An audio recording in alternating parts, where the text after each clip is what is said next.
That Monday morning, when I arrived at my Quantico office, the manila folder was waiting for me on my desk. On the front, written in faded burgundy ink, were 3 words: Red Room, 1998, reopened. I am Special Agent Marcus Vale. I have been with the FBI for 12 years. I've closed most cases, some remain unsolved, but none made me feel sick to my stomach just looking at the file cover. The Red Room case was the kind you hear about in bits and pieces during those hours when agents whisper in the hallways, the coffee tastes bitter on the night shift, and the fluorescent lights hum excessively.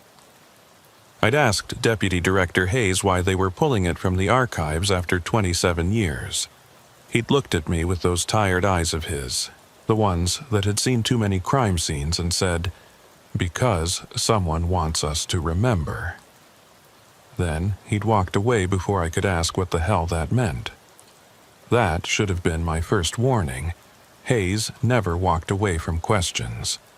He was a lifer, a man who'd built his career on answers. The file was heavier than it should have been, not physically, though it was thick, easily 300 pages, but in the way it seemed to pull at my hands as I carried it to my desk. I remember thinking that was a stupid observation, the kind of melodramatic bullshit you tell yourself when you're already spooked. But I was spooked. The Red Room case had a reputation. I sat down, opened the cover, and started reading. The first victim was found on March 14, 1998, in a farmhouse outside Ashland, Virginia. Melissa Grant, 23, graduate student at UVA. She'd been reported missing by her roommate after failing to show up for 3 days. Local PD found her in what the report called a room painted entirely red. Walls, ceiling, floor, everything crimson. The paint was fresh, still tacky in places. Melissa was positioned in the center of the room, seated upright in a wooden chair, hands folded in her lap. No visible wounds. No signs of struggle. Cause of death? Asphyxiation, though the ME couldn't determine the method. There were no ligature marks, no petechiae in the eyes, nothing to suggest she'd been strangled or smothered. She'd simply stopped breathing. The second victim appeared 6 weeks later. David Ortega, 31, high school teacher from Richmond. Same circumstances. Another red room, this one in an abandoned warehouse near the James River. Same position, same cause of death, same absence of evidence. The only difference was the paint.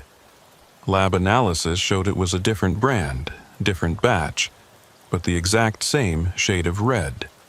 Pantone 186C, if you want to be specific. The color of fresh blood.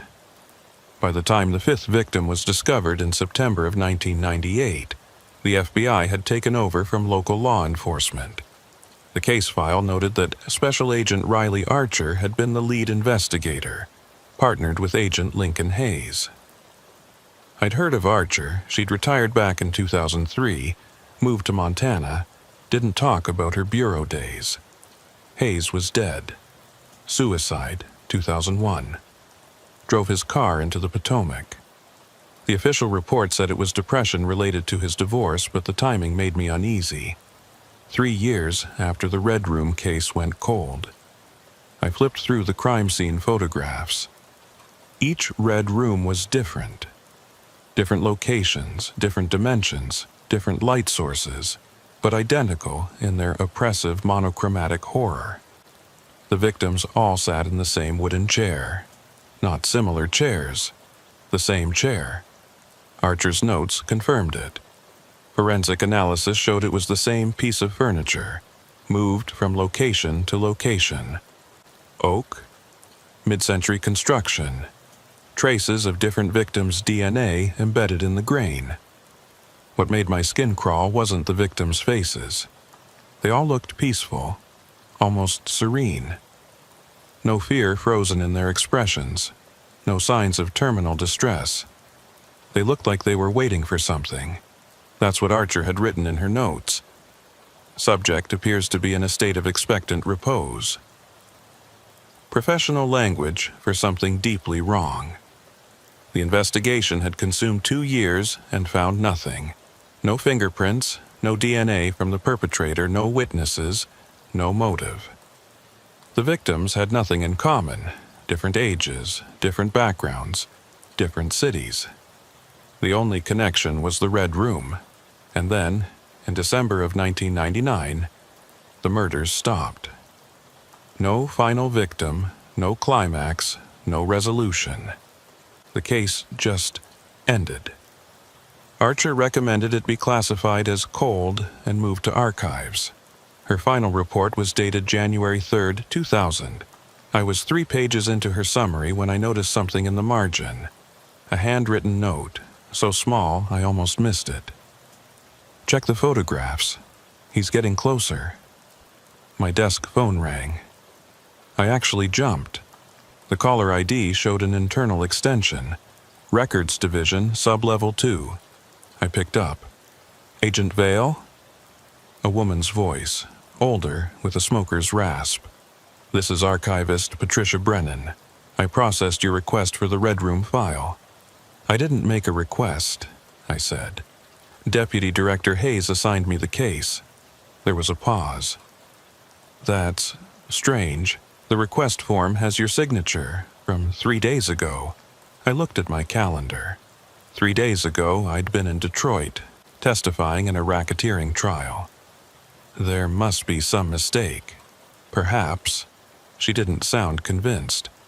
"Agent Vale, before you proceed with the file, there's something you should know. When we pulled it from archives, we found discrepancies." "What kind of discrepancies?" "Photographs that weren't logged in the original inventory. Notes in handwriting that doesn't match either Archer or Hayes," and she hesitated. "There's a photograph dated March 2025, last month." My mouth went dry. "That's impossible. The case closed in '99. "I'm aware. I've worked in records for 32 years, Agent Vale. Files don't update themselves. Someone has been accessing this case, adding to it, and they've been doing it without authorization for over 2 decades. I pulled the file closer, started flipping faster through the photographs. The early ones from 1998 showed the Red Rooms empty except for the chair and the victim. But as I progressed chronologically, I started to notice something in the background. In the 4th victim's photos, there was a shadow in the far corner of the room. Just a dark smudge, easy to dismiss as a photography artifact. In the 6th victim's photos, the shadow was larger, more defined. By the 9th victim, the last one, the shadow had moved forward, now visible in the middle distance behind the chair. It looked almost human. "Agent Vale?" Brennan's voice pulled me back. "There's one more thing. The last photograph in the file, it's not from the original case." I found it near the back. A Polaroid, the kind we stopped using in the field back in the early 2000s. The image showed a red room I didn't recognize from the case file.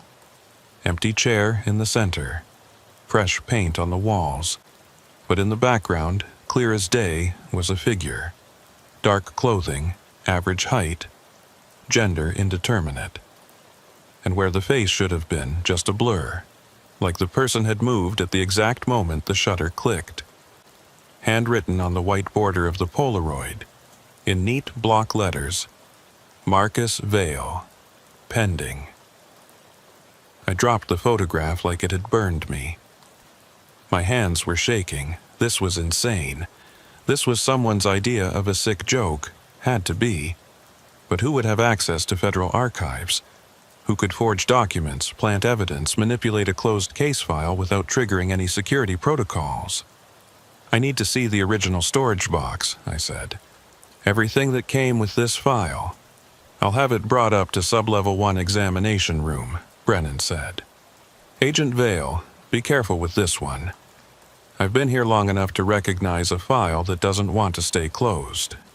She hung up before I could respond. I sat there for a long moment, staring at that Polaroid. My name. written in someone's hand, attached to a photograph that couldn't exist. I thought about calling Hayes, demanding to know what the hell he'd gotten me into. But something stopped me. Maybe it was pride. Maybe it was the stubborn part of me that had solved cases when everyone else gave up. Or maybe it was something else. Something that whispered I was already part of this, whether I wanted to be or not. I gathered the file, locked it in my desk, and headed down to Sublevel 1. The examination rooms were windowless, soundproofed, designed for reviewing classified material. Room 4 was waiting for me, door ajar, lights already on. On the steel table in the center sat a corrugated cardboard box, edges softened with age. The FBI seal faded nearly to invisibility. Patricia Brennan was waiting inside. She was older than I'd pictured, maybe late 60s, with steel gray hair pulled back in a severe bun. She nodded at the box without preamble. Everything's in there. Original evidence bags, field notes, even the cassette tapes from Archer and Hayes' recorded interviews. I've cataloged it all. Nothing's been removed since 2000. But things have been added, I said. Yes.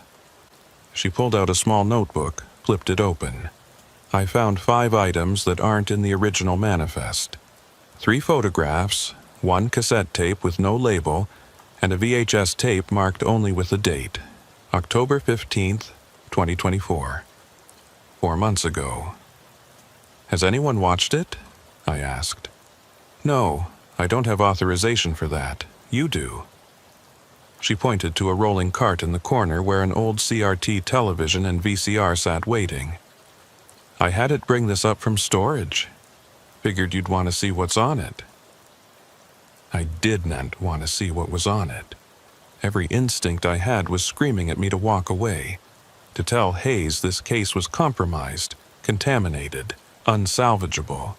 But I was already moving toward the cart, already pushing it closer to the table. Brennan handed me the VHS tape. The plastic case was scuffed, well used. The label showed that date in the same neat handwriting from the Polaroid. I'll leave you to it, Brennan said. Lock the door when you're done. The security system will log your exit. Then she was gone, and I was alone with a box of evidence from a 27-year-old murder case and a videotape that shouldn't exist. I loaded the tape, the TV screen filled with static, then cleared to show a room, a red room. The paint looked fresh, gleaming wet under harsh fluorescent light. The wooden chair sat in the center, empty. The camera was stationary, probably on a tripod pointed directly at the chair. Time code in the corner read 22:47:33. Nearly 11 at night. For 3 minutes, nothing happened. Just an empty room, that red chair, the hum of the fluorescent lights barely audible through the TV's speaker. I was about to fast forward when the lights flickered. Once, twice, then they steadied. Someone walked into frame. They moved slowly, deliberately, and sat in the chair. Same position as the victims in the crime scene photos. Hands folded, back straight, facing the camera. They wore dark clothing, black jeans, black hoodie, hood pulled up. But the face was blurred, not pixelated, not obscured by shadow, blurred, like someone had taken an eraser to that part of the image, smudging it into incomprehensible shapes, but I could see eyes, dark eyes, staring directly into the camera, directly at me. The figure sat there for another 2 minutes, not moving, not speaking, just sitting, hands folded, staring. Then they raised one hand slowly, pointed directly at the camera, and mouthed a single word. I couldn't hear it, but I could read the lip movement clearly enough. Soon. The lights cut out. When they came back on, the chair was empty. The timestamp jumped forward to 23:03:17. 16 minutes missing. The tape ran for another 30 seconds, showing nothing but the empty room, then cut to static. I stood there, remote still in my hand, trying to make sense of what I'd just seen. This wasn't evidence. This was a message. Someone had made this, planted it in federal archives, and waited for me to find it. But how did they know I'd be assigned this case? How did they know I'd request the evidence box? Unless they were the ones who'd requested it. The ones who'd forged my signature 3 days ago. I ejected the tape, put it back in its case, and turned to the cardboard box. Time to see what else had been added to the file. I pulled on latex gloves and started removing items one by one, laying them out on the table. Original evidence bags contained the usual: victim personal effects, trace evidence samples, field notes in protective sleeves. Then I found the 3 photographs Brennan had mentioned. The first was a crime scene photo from the original case, victim number 3, taken in June 1998. But this print was different from the one in my file. The angle was slightly different, taken from a position closer to the doorway. And there, in the corner of the room, clearer than before, the shadow, more defined now. The suggestion of a human shape, but wrong somehow. The proportions weren't quite right. Arms too long. Head tilted at an angle that made my neck hurt just looking at it. The second photograph showed the same crime scene, same victim, but from another angle.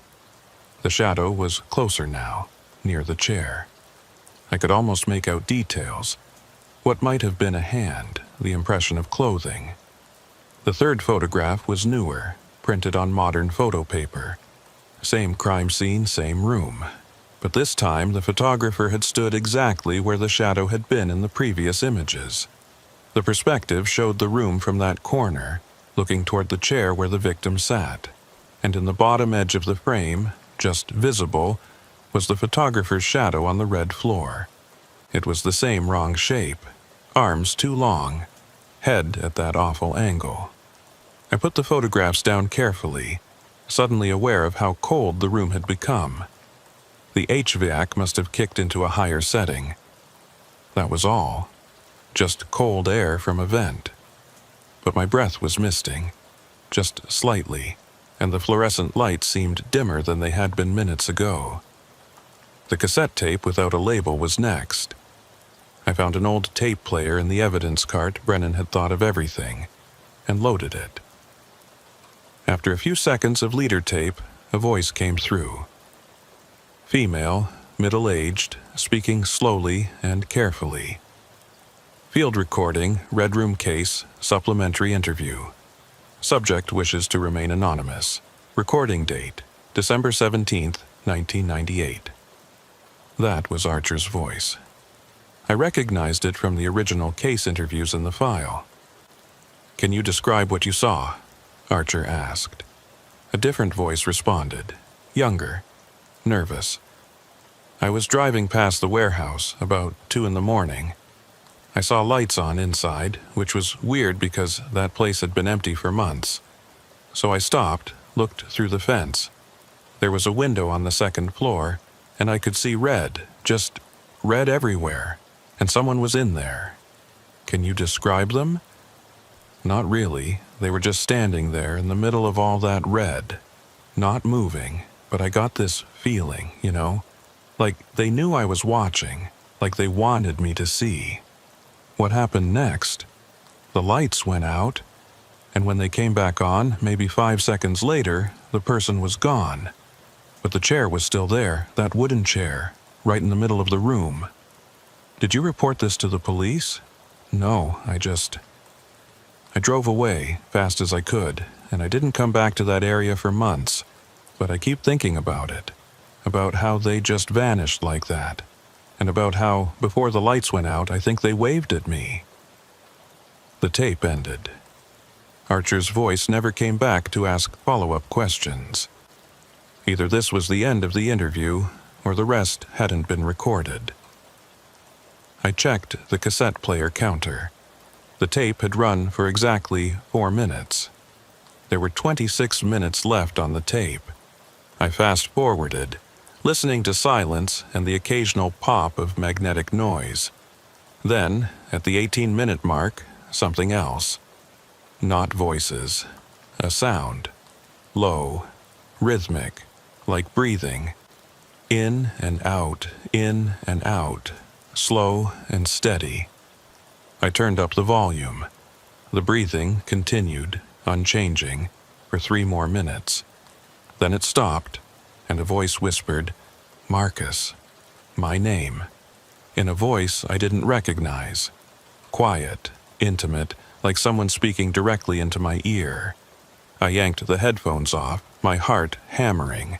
The tape player kept running, the counter ticking forward, but no more sound came through. I ejected the cassette, put it with the photographs, and took a long breath. This was wrong. Everything about this was wrong. Someone had access to evidence, to archives, to sealed federal cases. Someone who knew my name, who could manipulate recordings and plant evidence. Someone who'd been doing this for 27 years. Or something had been doing it. That thought came unbidden, and I hated how easily it arrived. I'm not a superstitious man. I believe in evidence, in forensics, in the rational explanation.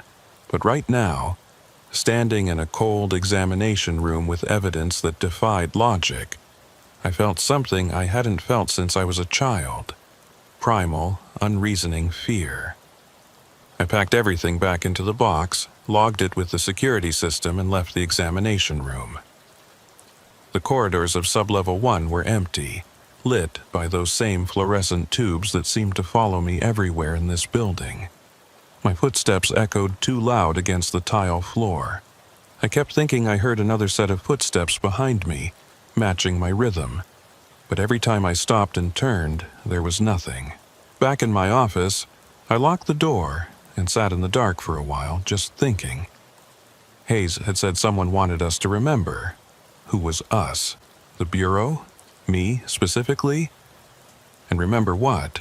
A case from '98 that had never been solved, had ended without explanation, had left no answers. I pulled out the file again and read through Archer's final report more carefully. She'd been thorough, methodical, exactly the kind of investigator you'd want on an impossible case.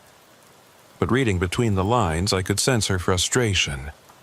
She'd known there was something wrong about the Red Room murders, something that didn't fit the patterns of serial killers or organized crime or any other category the Bureau used. Her last paragraph stood out. Despite exhaustive investigation, no conventional explanation for these homicides can be established. Recommend case be archived pending new evidence or similar future incidents. Note: Agent Hayes and I both advise that any future investigation proceed with extreme caution. There are aspects of this case that remain unexplained. That last word had been added in pen, written over what looked like an erased word. I held the page up to the light, trying to make out what she'd originally written. The ghost of the letters was just barely visible. Dangerous. My phone buzzed. Text message from an unknown number. "You found the tape." I stared at the screen, typed back, "Who is this?" The response came immediately. "Someone who knows what you're looking for. Check the last evidence bag, the one that's sealed with red tape." I looked at the box Brennan had brought up. I'd gone through everything, hadn't I? But no. There, at the very bottom, underneath the cardboard divider, was a small evidence bag I'd missed. It was sealed with red evidence tape, the kind we stopped using 15 years ago. The label was blank except for a case number I didn't recognize. I opened it carefully. Inside was a folded piece of paper, edges yellowed with age. I unfolded it. A photocopy of a photograph. The original must have been in color, but this was black and white. It showed a man I didn't recognize standing in front of a house. Nice place, 2 stories, suburban somewhere. The man was smiling at the camera. Someone had drawn a red circle around him in marker. On the back, a handwritten note. Jacob Mailer. Built all 9 red rooms.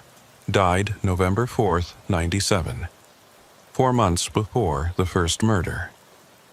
I read it again, trying to process the implication. The man who'd allegedly built the crime scenes had died before the crimes were committed? That made no sense, unless someone else had used his work, had continued whatever he'd started. But who and why? My phone buzzed again. The house in the photo still exists. 4425 Fairview Road, Ashland, Virginia. Maybe you should pay it a visit. Why are you helping me? I typed. The response took longer this time. When it came, it was just 2 words. I'm not. Then the number disconnected. When I tried to call it back, I got a recorded message saying it was out of service.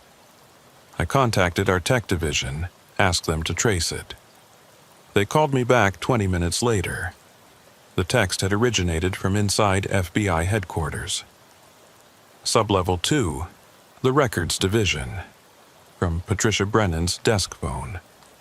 I called Brennan. She picked up on the first ring, sounded confused when I asked if she'd texted me. Agent Vale, I don't even know your cell number, and I'm 71 years old. I don't text. Someone used your phone to send me a message. That's impossible. I'm sitting at my desk. No one's been down here in hours. We keep strict access logs. Check them, I said, please. She put me on hold. I waited, listening to my own pulse in my ears. When she came back, her voice had changed. Quieter now, uncertain. Agent Vale, according to the system, only one person accessed Sublevel 2 today besides me. You, at 11:47 a.m. I was never on Sublevel 2. I was in the examination room on Sublevel 1. I know, but the system shows your badge was scanned at my door. It shows you were here for 4 minutes. I looked at my badge, hanging on its lanyard around my neck. That's impossible. I'm going to review the security footage, Brennan said. I'll call you back. She didn't call back. Instead, 15 minutes later, she appeared at my office door. Her face was pale, and she was carrying a laptop. You need to see this. She set the laptop on my desk, turned it toward me. The screen showed security camera footage from the hallway outside the records division. Timestamp, 11:47 a.m., exactly when the system said my badge had been scanned. For a few seconds, the hallway was empty. Then a figure walked into frame. It was me, or someone wearing my face. Same height, same build, same suit I'd worn today.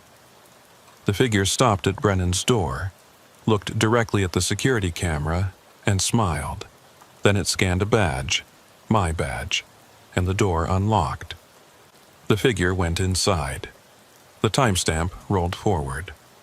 4 minutes later, the figure exited, walked back down the hallway, and disappeared around the corner. That's not me, I said. I was never down there. I know, Brennan whispered, because I pulled the footage from Sublevel 1 at the same time. You were in Examination Room 4, watching the VHS tape. I can see you on that camera. You're in 2 places at once, Agent Vale, and that shouldn't be possible. We watched the footage from records again. This time, I noticed something I'd missed before. The figure's shadow. It was wrong. Too long, arms at that familiar distorted angle. The same shadow from the crime scene photographs. Turn it off, I said. Brennan closed the laptop.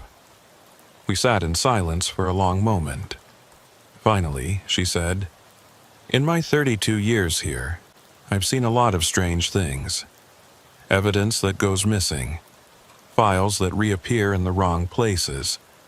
Agents who work cases so long they start seeing patterns that aren't there. But I've never seen anything like this. Whatever you're dealing with, Agent Vale, it's not bound by the rules we understand. Archer and Hayes dealt with it, I said. They investigated this case and closed it. They survived. Hayes drove his car into the Potomac 3 years later, Brennan said quietly. And Archer refuses to talk about it. That doesn't sound like surviving to me. She had a point, but I was already in this. The file had my name on it. Someone, or something, had pulled me into the Red Room case, and I needed to understand why.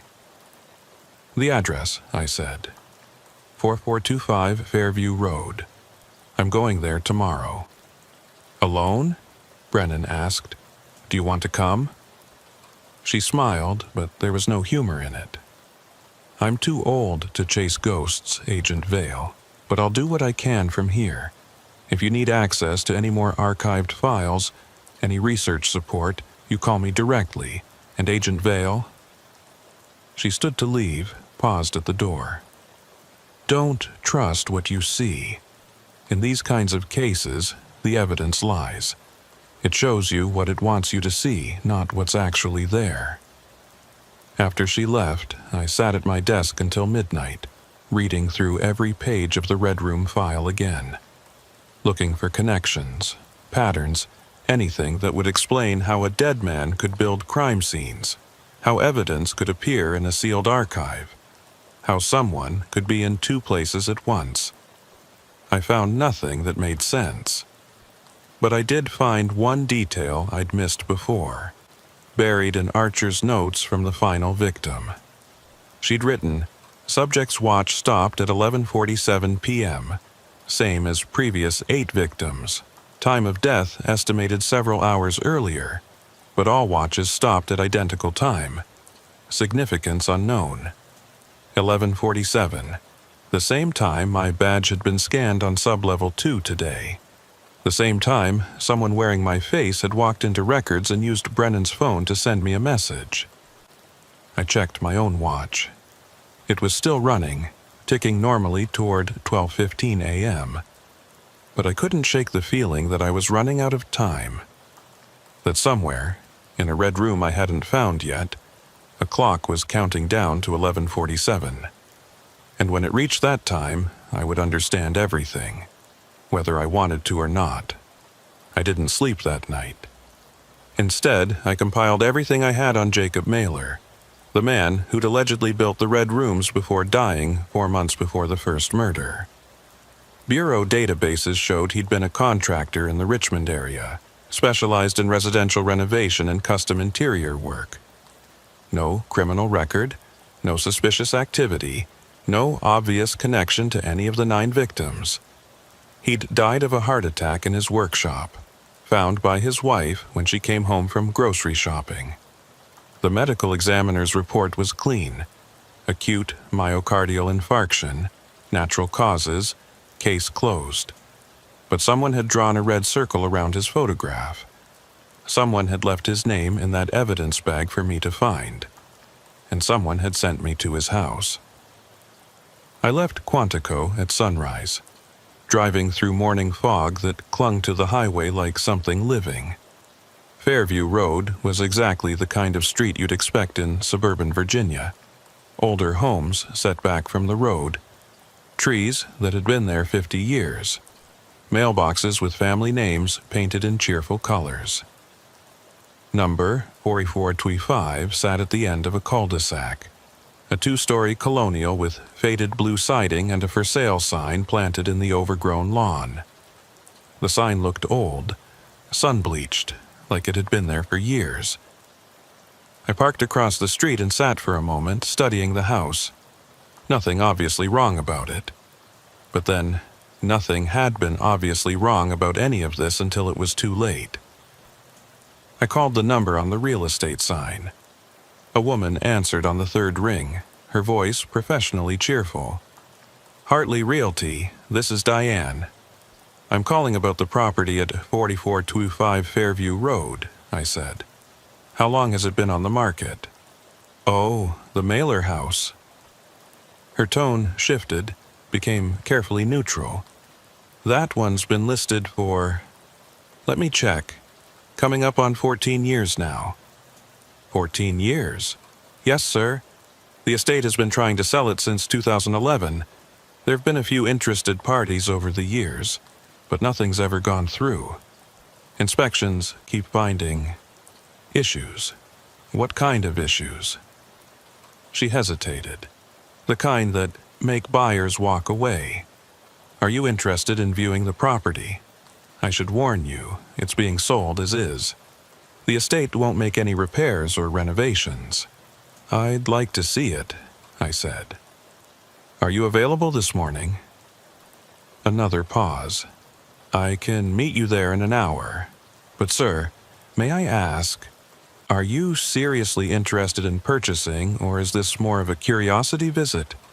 Because I have to tell you, most people who want to see this house are just, well, they've heard stories. What kind of stories? The kind I don't repeat to potential buyers, Diane said firmly. 1 hour, agent? I hadn't mentioned I was FBI. How did you know I'm an agent? The line went silent for 3 full seconds. When she spoke again, her voice had lost all its professional warmth. Because the last person who called about this house was an FBI agent too, 27 years ago. She wanted to know if Jacob Mailer had built anything unusual before he died. I was just starting in real estate then. I'll never forget that conversation. Special Agent Archer, I said. That was her name. She came to see the house, went inside, came out 20 minutes later looking like she'd seen something that broke her. She told me, whatever you do, don't let anyone buy this house. Don't let anyone live here.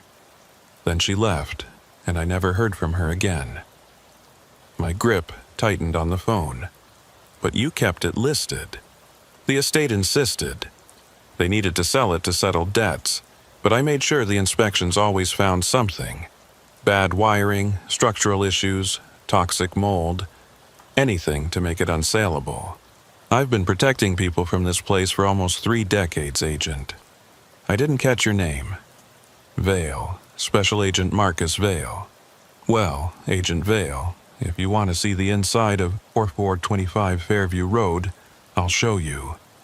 But I won't go past the front hallway.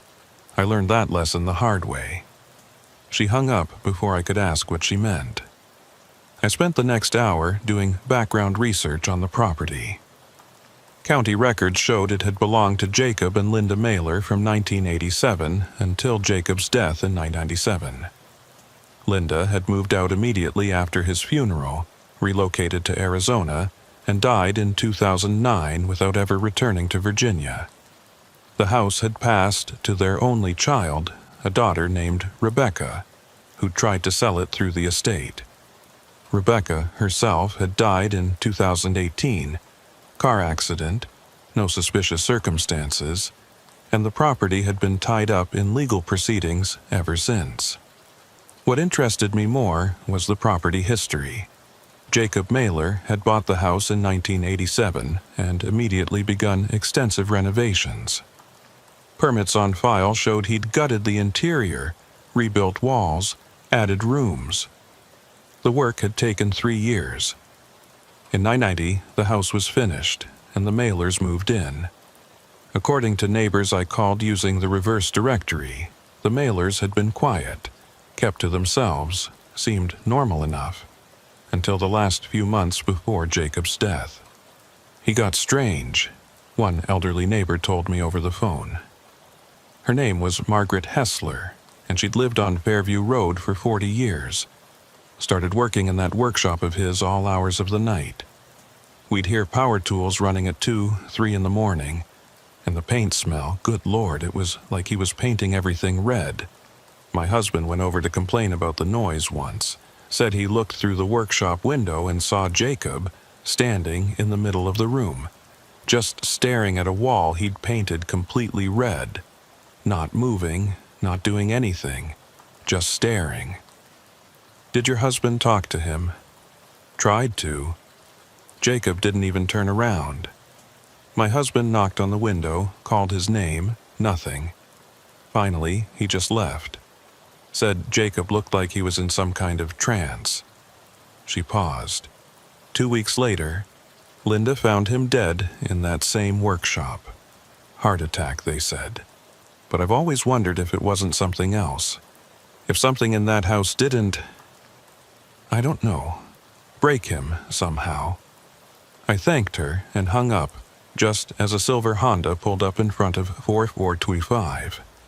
Diane turned out to be a woman in her mid-50s, professionally dressed, with the kind of forced smile that didn't reach her eyes. She got out of the car carrying a lockbox and a clipboard and waited for me on the sidewalk. Agent Vale. She didn't offer to shake hands. I have to warn you again. I'm only going as far as the front hall. What you do beyond that is your business, but I've been inside this house exactly once in 27 years, and that was enough. What did you see? Let's get the front door open first. She walked up the path to the porch and I followed. The house looked worse up close. Paint peeling in long strips, windows filmed with years of dirt, the porch boards soft with rot.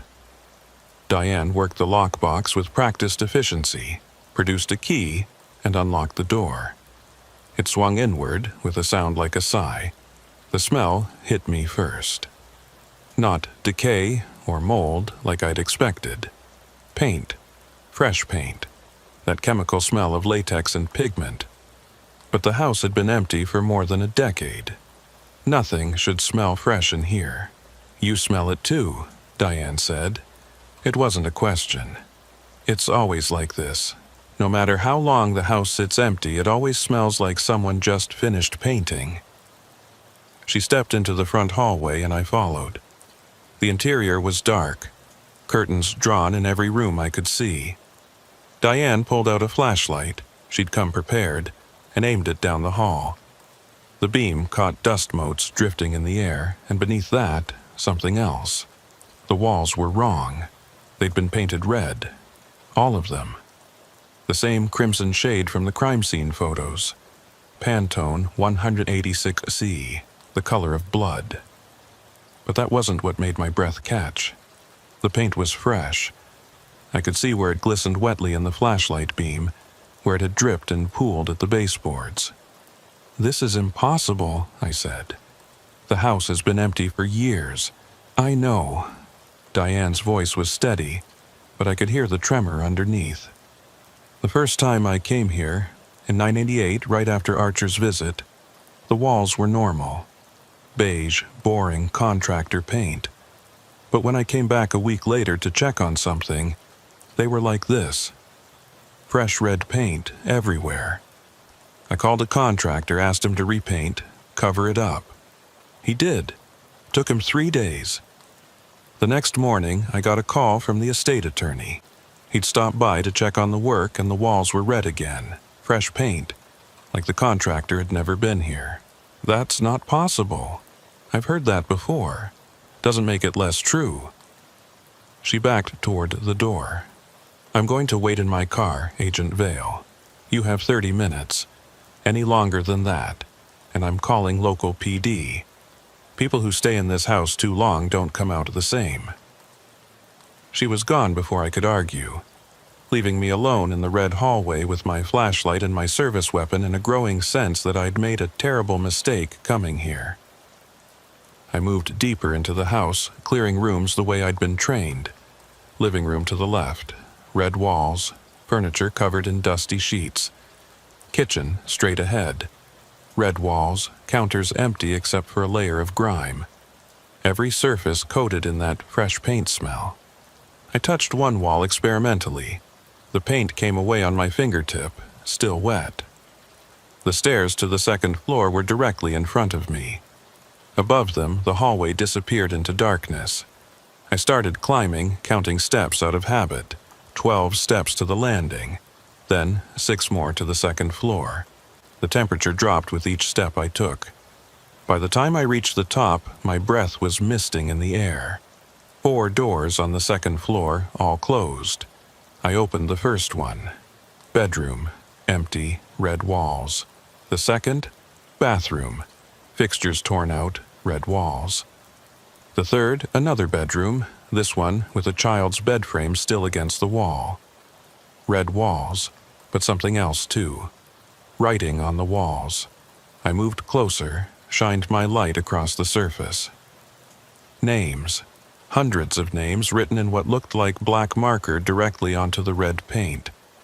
Melissa Grant, David Ortega, Karen Hayes, Thomas Lynn, Rebecca Foster, James Monroe, Lisa Gardner, William Drake, Emma Sullivan, the 9 Red Room victims. And below them, in larger letters, Marcus Vale, my name, my full name, written on this wall in a house that had been empty for more than a decade. I reached out to touch it, needed to confirm it was real, and the moment my fingers made contact, the lights came on. Not gradually. All at once, every light in the house blazing to life with a sound like a transformer blowing. I spun, weapon drawn, searching for a threat, but there was nothing. Just the sudden, harsh, fluorescent light, turning the red walls into something that hurt to look at. And I heard footsteps, below me, on the first floor, slow, deliberate steps moving through the house, coming toward the stairs.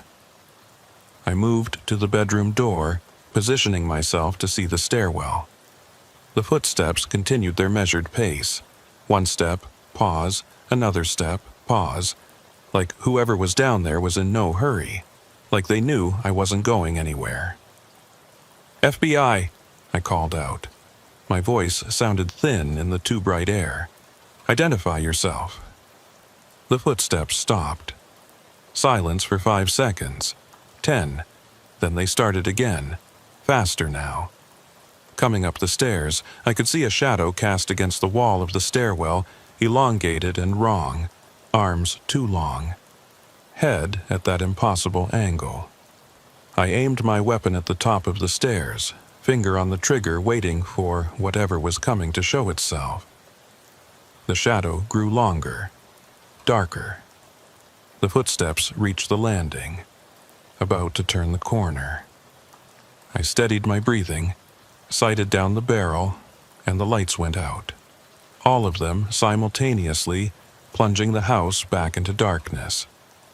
I still had my flashlight, grabbed it from my pocket, thumbed it on, aimed it at the stairs. Nothing, no one there, the shadow gone. But I could smell something new now, underneath the paint smell. Copper, like blood. My phone rang, the sound so sudden and loud in the silence that I nearly dropped the flashlight. I kept my weapon trained on the stairs, answered with my other hand. Vale. Agent Vale, this is Patricia Brennan. You need to get out of that house right now. What's wrong? I pulled Jacob Mailer's complete work history, every job he took, every client he worked for. Agent Vale, all 9 Red Room crime scenes. He renovated those buildings. Between 90 and 97, Jacob Mailer personally painted the rooms where the victims were found. He created the Red Rooms 7 years before the murders happened. I processed that, trying to make it fit. That's impossible. How could he know where? He didn't know. He couldn't have. But that's not the worst part. Her voice was shaking now. I found his workshop records. The last project he was working on before he died. He was building a new room. The measurements, the layout, the paint specifications, everything documented. Agent Vale, he was building a room specifically designed for one person. The dimensions match your height and reach exactly. Cold spread through my chest. How could he possibly? The work order is dated October 15th, 1997, 3 weeks before he died. And at the top of the page, he'd written a name. Your name, Agent Vale, Marcus Vale. He built a red room for you 28 years ago. I heard movement behind me. Spun, flashlight cutting through the darkness, and saw it. The 4th door on the 2nd floor, the one I hadn't opened yet, was swinging inward, revealing a room beyond, a red room, fresh paint glistening on the walls, and in the center, a wooden chair. The same chair from all the crime scene photos. Waiting. Get out, Brennan said. Get out now. but I couldn't move. Because sitting in the chair, hands folded, staring directly at me with eyes that caught and reflected my flashlight beam like an animal's, was a figure in dark clothing, the same figure from the VHS tape. And as I watched, frozen, they raised one hand and beckoned me forward. Marcus. They spoke my name in a voice I recognized, my own voice. It's time. 11:47 is coming. You need to be ready. I ran. Down the stairs, through the red hallway, out the front door into sunlight that felt like salvation. Diane was out of her car immediately, running toward me.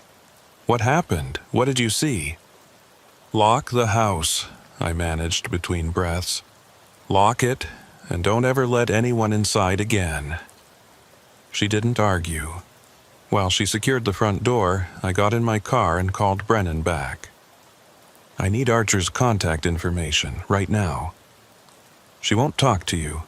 She's refused every call about the Red Room case for 27 years. Then I'll go to Montana and make her talk.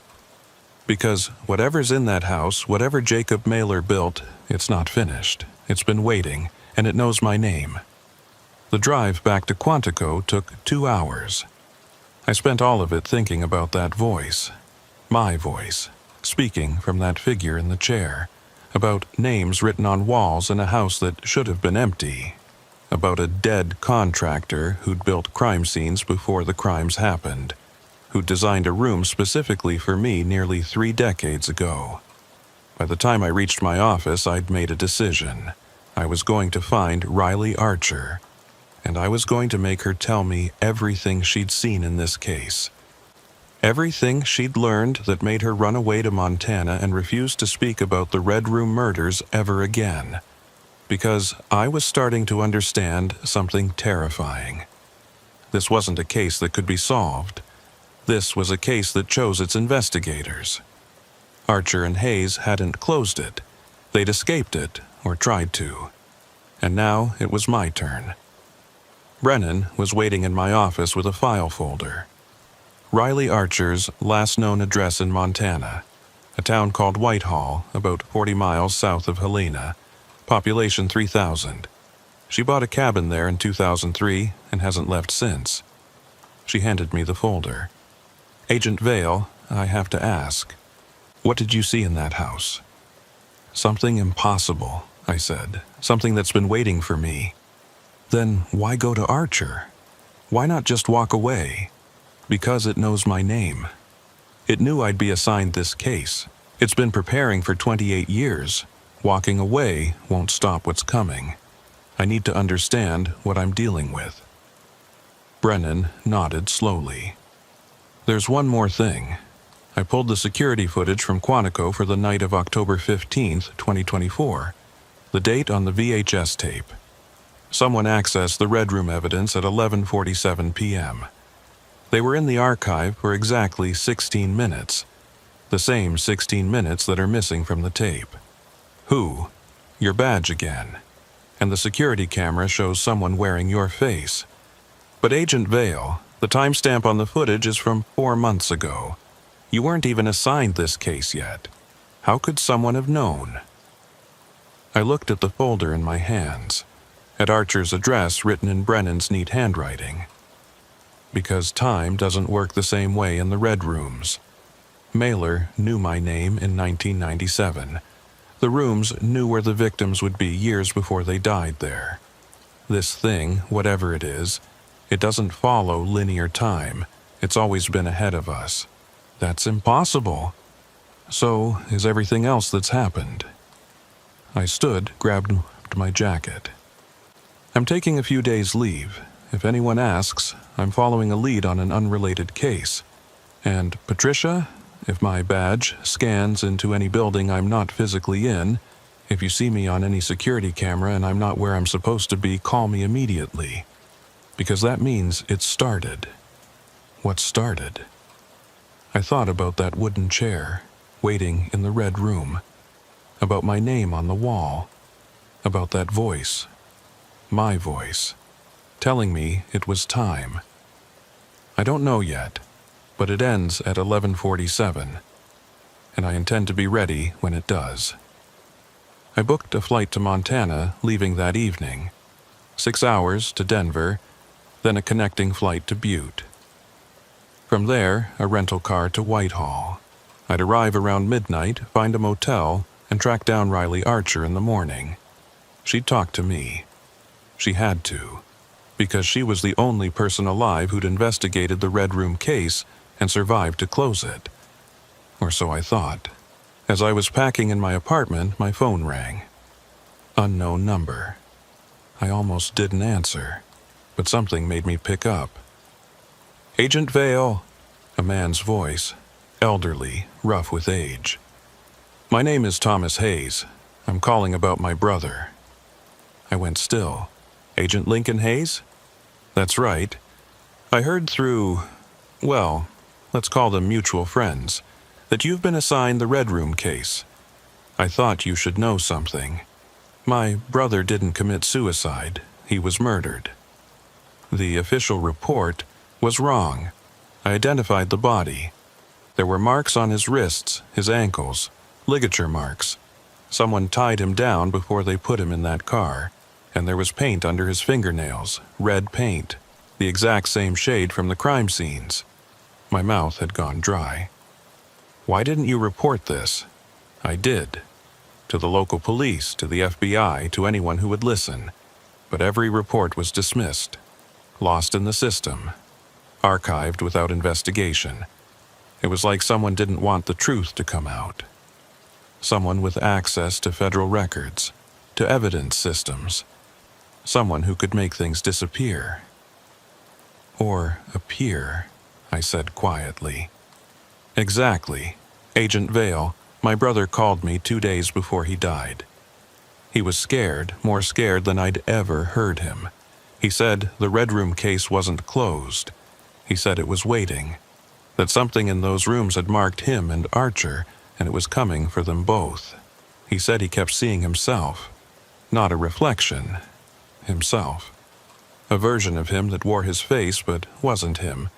Following him, watching him. And he said it knew things that hadn't happened yet. What happened to Archer? She ran, got as far from D.C. as she could. My brother tried to run too, but it was too late. Whatever that thing was, it got him first. Agent Vale, if you're investigating this case, you need to understand. You're not hunting a killer. You're being hunted. And it's patient. It's been patient for 27 years, waiting for the right investigator. Waiting for you. The line went dead. I called back. Out of service. Just like the texts from Brennan's phone. I stood there in my apartment, suitcase half packed, trying to decide if I was making a terrible mistake, going to Montana to find Archer. Pursuing a case that had killed Hayes and made Archer flee for her life. But I didn't have a choice. My name was on that wall. My voice had spoken from that chair. 11:47 was coming, whatever that meant. And if I was going to face whatever waited in the red rooms, I needed to know what Archer had learned. What she'd seen that made her run. My watch read 9:32 p.m. In theory, I had time to catch my flight. But as I grabbed my suitcase and headed for the door, I glanced at the mirror in my hallway. And froze. My reflection was smiling. I wasn't smiling, but the reflection was, with an expression I'd never made in my life. Wide and knowing and utterly wrong on my face. As I watched, the reflection raised one hand and pointed at its watch. Then mouthed a single word. Soon. I ran from my apartment without looking back. Got in my car, drove to the airport with my hands shaking on the wheel. The whole time I kept checking the rearview mirror, terrified I'd see myself following. But there was nothing. Just traffic, headlights, the ordinary darkness of a Virginia night. The flight was delayed, mechanical issues. We didn't take off until after midnight. I spent the entire 6 hours staring out the window at the darkness below, unable to sleep, unable to stop thinking about that smile in my reflection. about Lincoln Hayes's ligature marks and the paint under his fingernails, about Riley Archer hiding in the mountains of Montana for 27 years. By the time we landed in Butte, dawn was breaking over the Rockies. I picked up the rental car and drove south toward Whitehall, following GPS directions through mountains and forests that felt alien after years in D.C. The town was small, just a few streets clustered around an old railroad depot. I found a diner, ordered coffee and breakfast, and asked the waitress if she knew Riley Archer. The lady in the cabin up on Ridge Road. The waitress was young, maybe 25, with that friendly Montana openness. Sure, everyone knows Riley. She keeps to herself mostly, but she's nice enough. You a friend of hers? Something like that. I need to talk to her about work. The waitress's expression changed, became guarded. What kind of work? I'm FBI. She used to be too. Yeah, I know. She doesn't like to talk about that. Said she left all that behind. The waitress refilled my coffee without being asked. If you're going up there, be careful. The road's rough this time of year. And Riley, well, she's not great with unexpected visitors. Last person who surprised her, she met them at the door with a shotgun. I left cash on the counter and got directions to Ridge Road. It took another 20 minutes to find the turnoff, and the waitress hadn't been kidding about the road. Barely more than a dirt track, winding up into the foothills through stands of pine and aspen. Archer's cabin was at the end, set back in the trees, a small log structure with a covered porch and chimney trailing smoke. I parked 50 yards away and walked the rest of the distance. Before I reached the porch, the door opened and Riley Archer stepped out. She was older than her bureau photo, hair gone gray, but she moved with the same careful precision I remembered from other ex-agents. And yes, she was holding a shotgun. Far enough, she said. I know who you are, Agent Vale.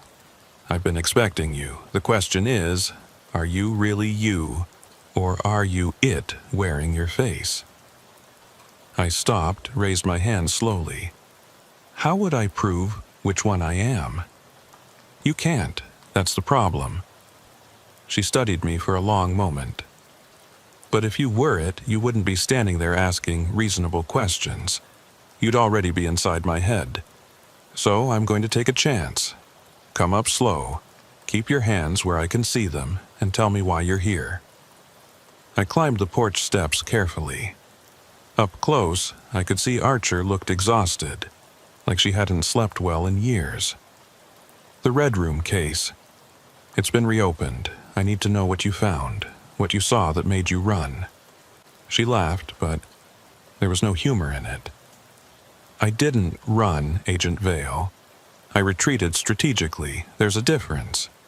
Come inside. We don't want to have this conversation where it can hear.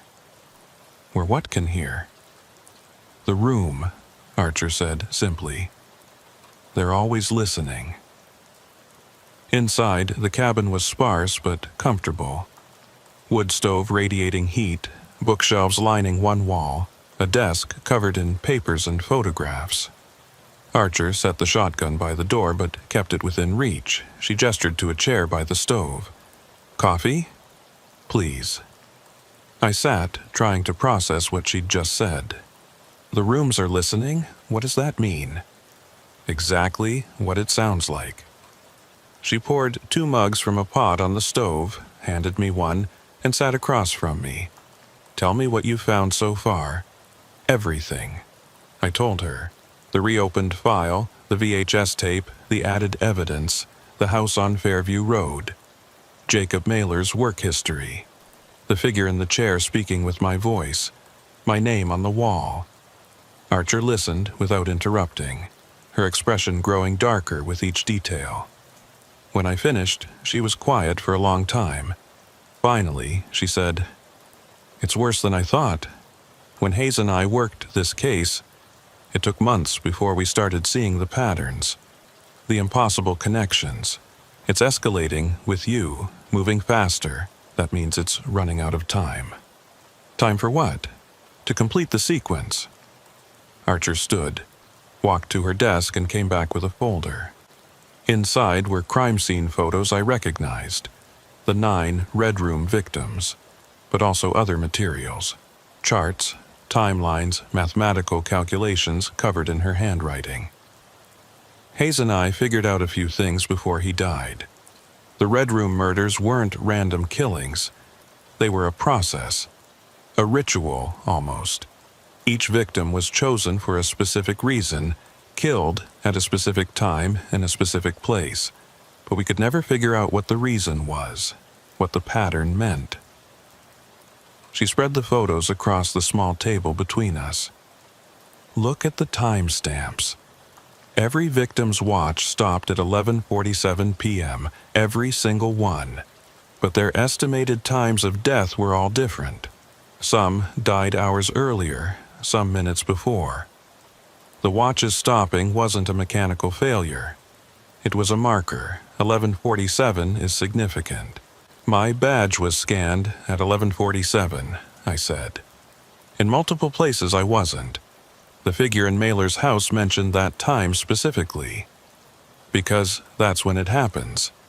That's when the room opens. Archer pulled out another document, a schematic drawing.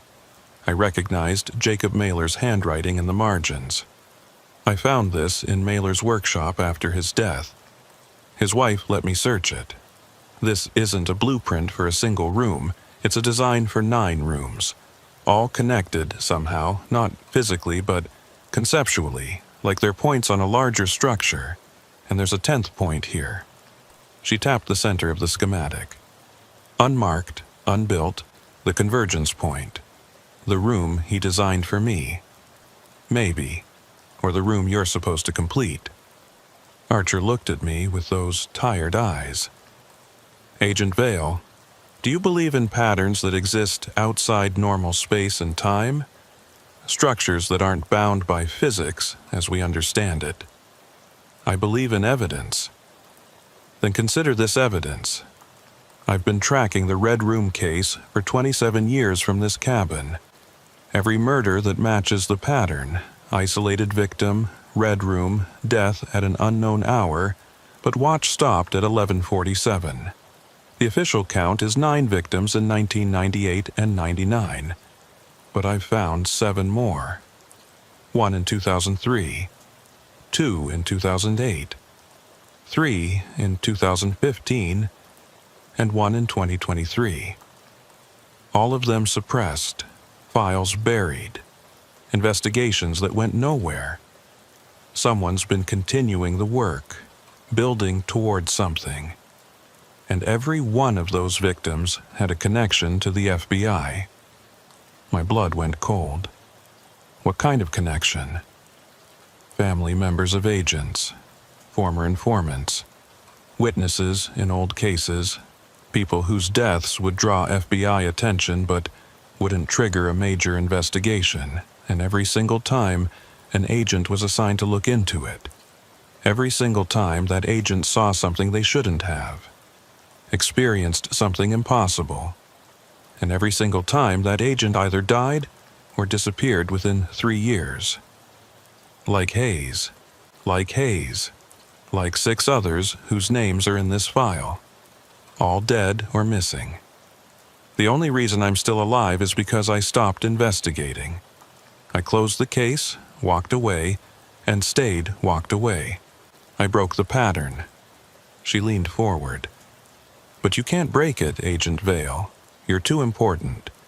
Your name was on Mailer's schematic in 97. You were always meant to be part of this. The question is, why you specifically? I didn't have an answer. What's the 10th room, the convergence point? I don't know, but I think it's not a physical space. I think it's a person, someone who exists at the intersection of all 9 rooms. Someone who can perceive what's happening across all the death sites simultaneously. Someone who can... She stopped, stared at me. You've been having dreams, haven't you? Red rooms. Different rooms, but all red. You're not just watching, you're there. You can feel the paint under your hands. I hadn't told her about the dreams. But yes, I'd been having them. Every night since I opened the file. Different rooms, different layouts, but always the same crimson walls, the same wooden chair, the same sense of waiting for something to arrive. How did you know? Because I had them too. So did Hayes.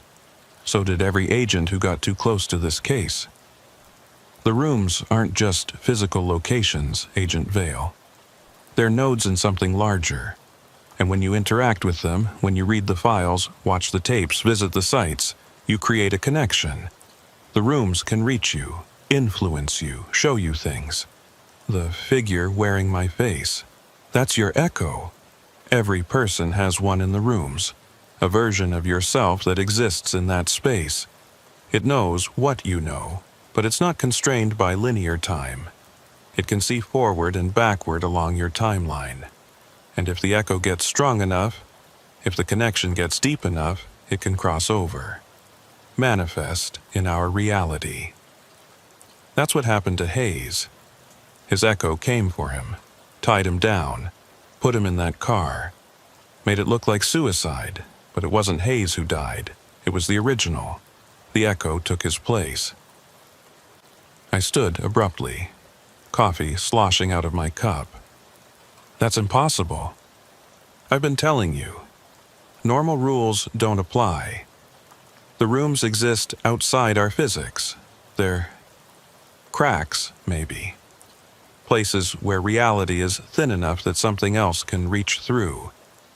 And whatever's on the other side has been conducting an experiment for decades, building red rooms, marking victims, watching what happens. Mailer was its first success. A human being who could build the rooms in physical space, who could translate that impossible architecture into our reality. But Mailer died before the work was finished. So it's been trying again.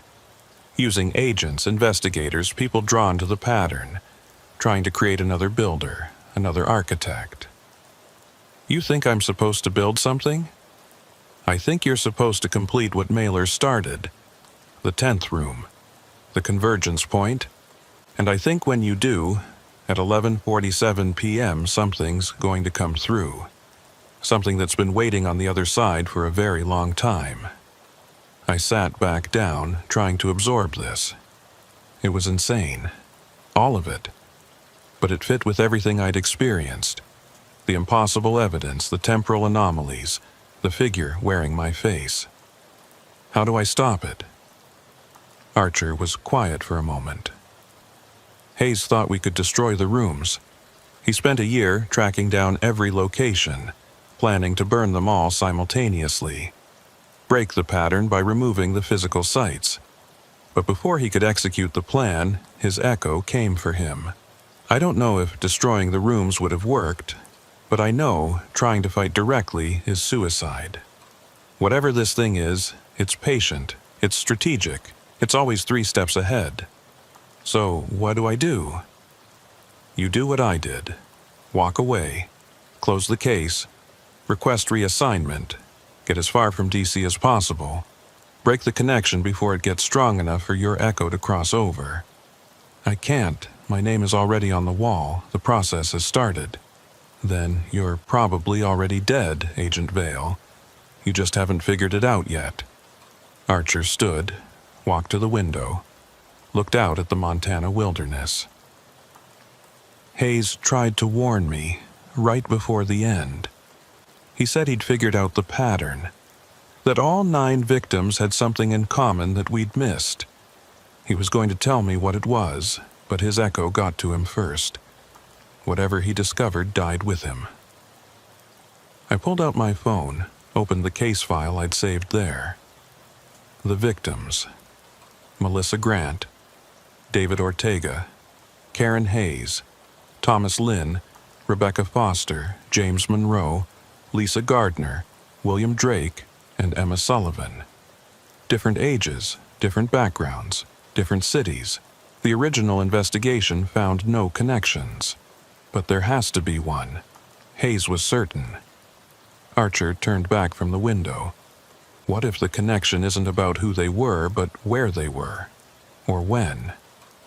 I started pulling up background on each victim, cross-referencing their life histories. After 20 minutes of searching, I found it. They all visited Washington, D.C. within 6 months of their deaths. Not together. Separate trips, different dates, but they were all there. Doing what? Grant was at a conference. Ortega on a school field trip with his students. Hayes visiting family. Lynn had a job interview. Foster was there for medical treatment. I kept scrolling through the records. But they all went to the same place during their visits. The J. Edgar Hoover building. FBI headquarters. Archer went very still. Why would they go there? Tours. Public tours of the FBI. It was a popular attraction in the 90s. They all took the tour within the same 2-week period. April 1998. 2 months before the first murder. Which means they were all in the building at the same time, Archer said slowly. All exposed to the same... What? What's in FBI headquarters that could mark them? Then I remembered. The archives. The Red Room file was in archives.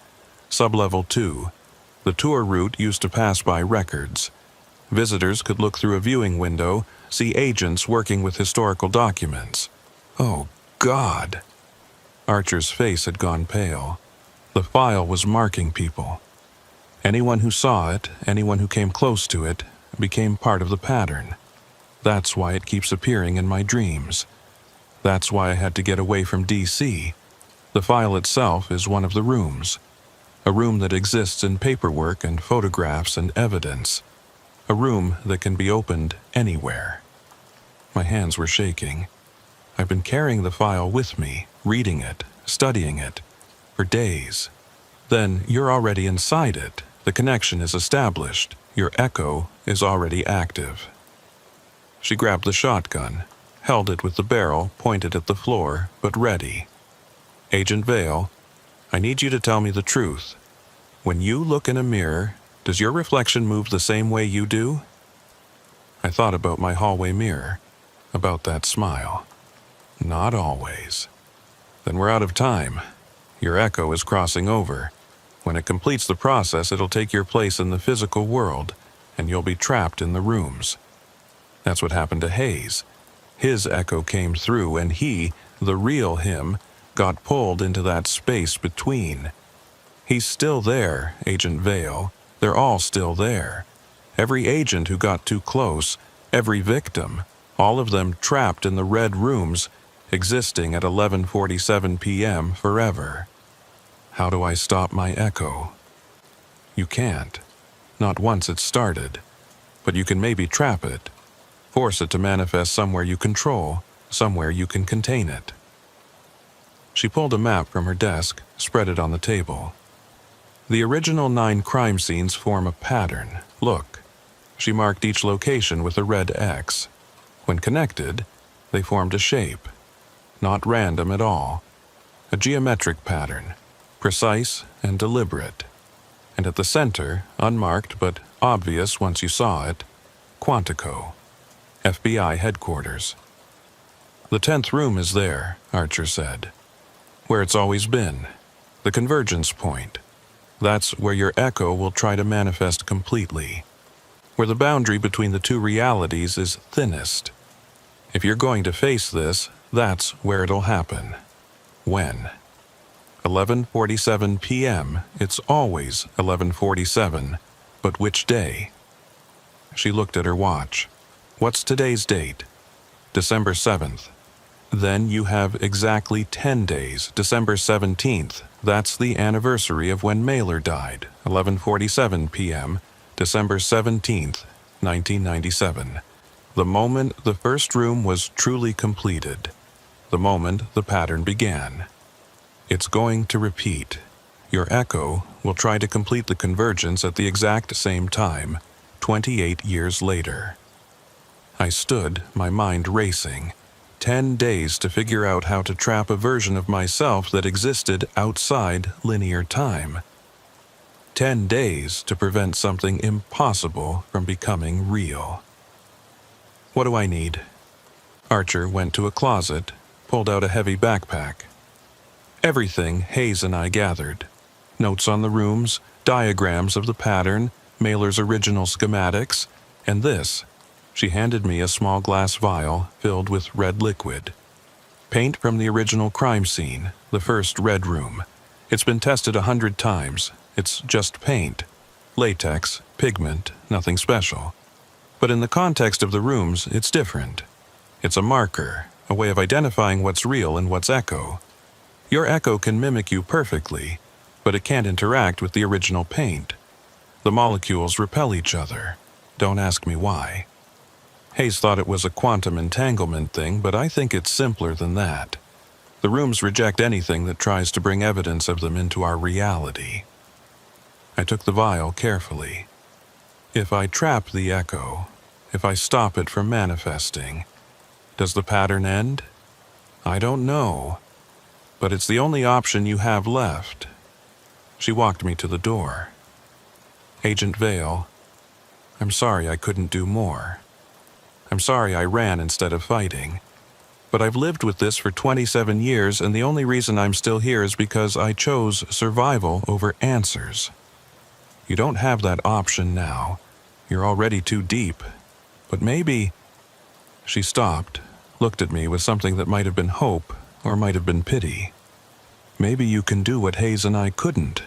Maybe you can close the pattern for good. I drove back to Butte in silence, the backpack on the seat beside me. Archer's words echoing in my head. 10 days, 11:47 p.m. on December 17th. The convergence at Quantico. My echo trying to cross over and trap me in that impossible space where all the victims waited. Frozen at 11:47 p.m. forever. The flight back to D.C. was uneventful, but I couldn't shake the feeling of being watched. Every passenger seemed suspicious. Every reflected surface might show me my echo instead of myself. I kept Archer's vial of paint in my jacket pocket, touching it occasionally to remind myself it was real. That some part of this nightmare could still be proven, measured, controlled. Brennan called as I was landing. Agent Vale, we have a problem.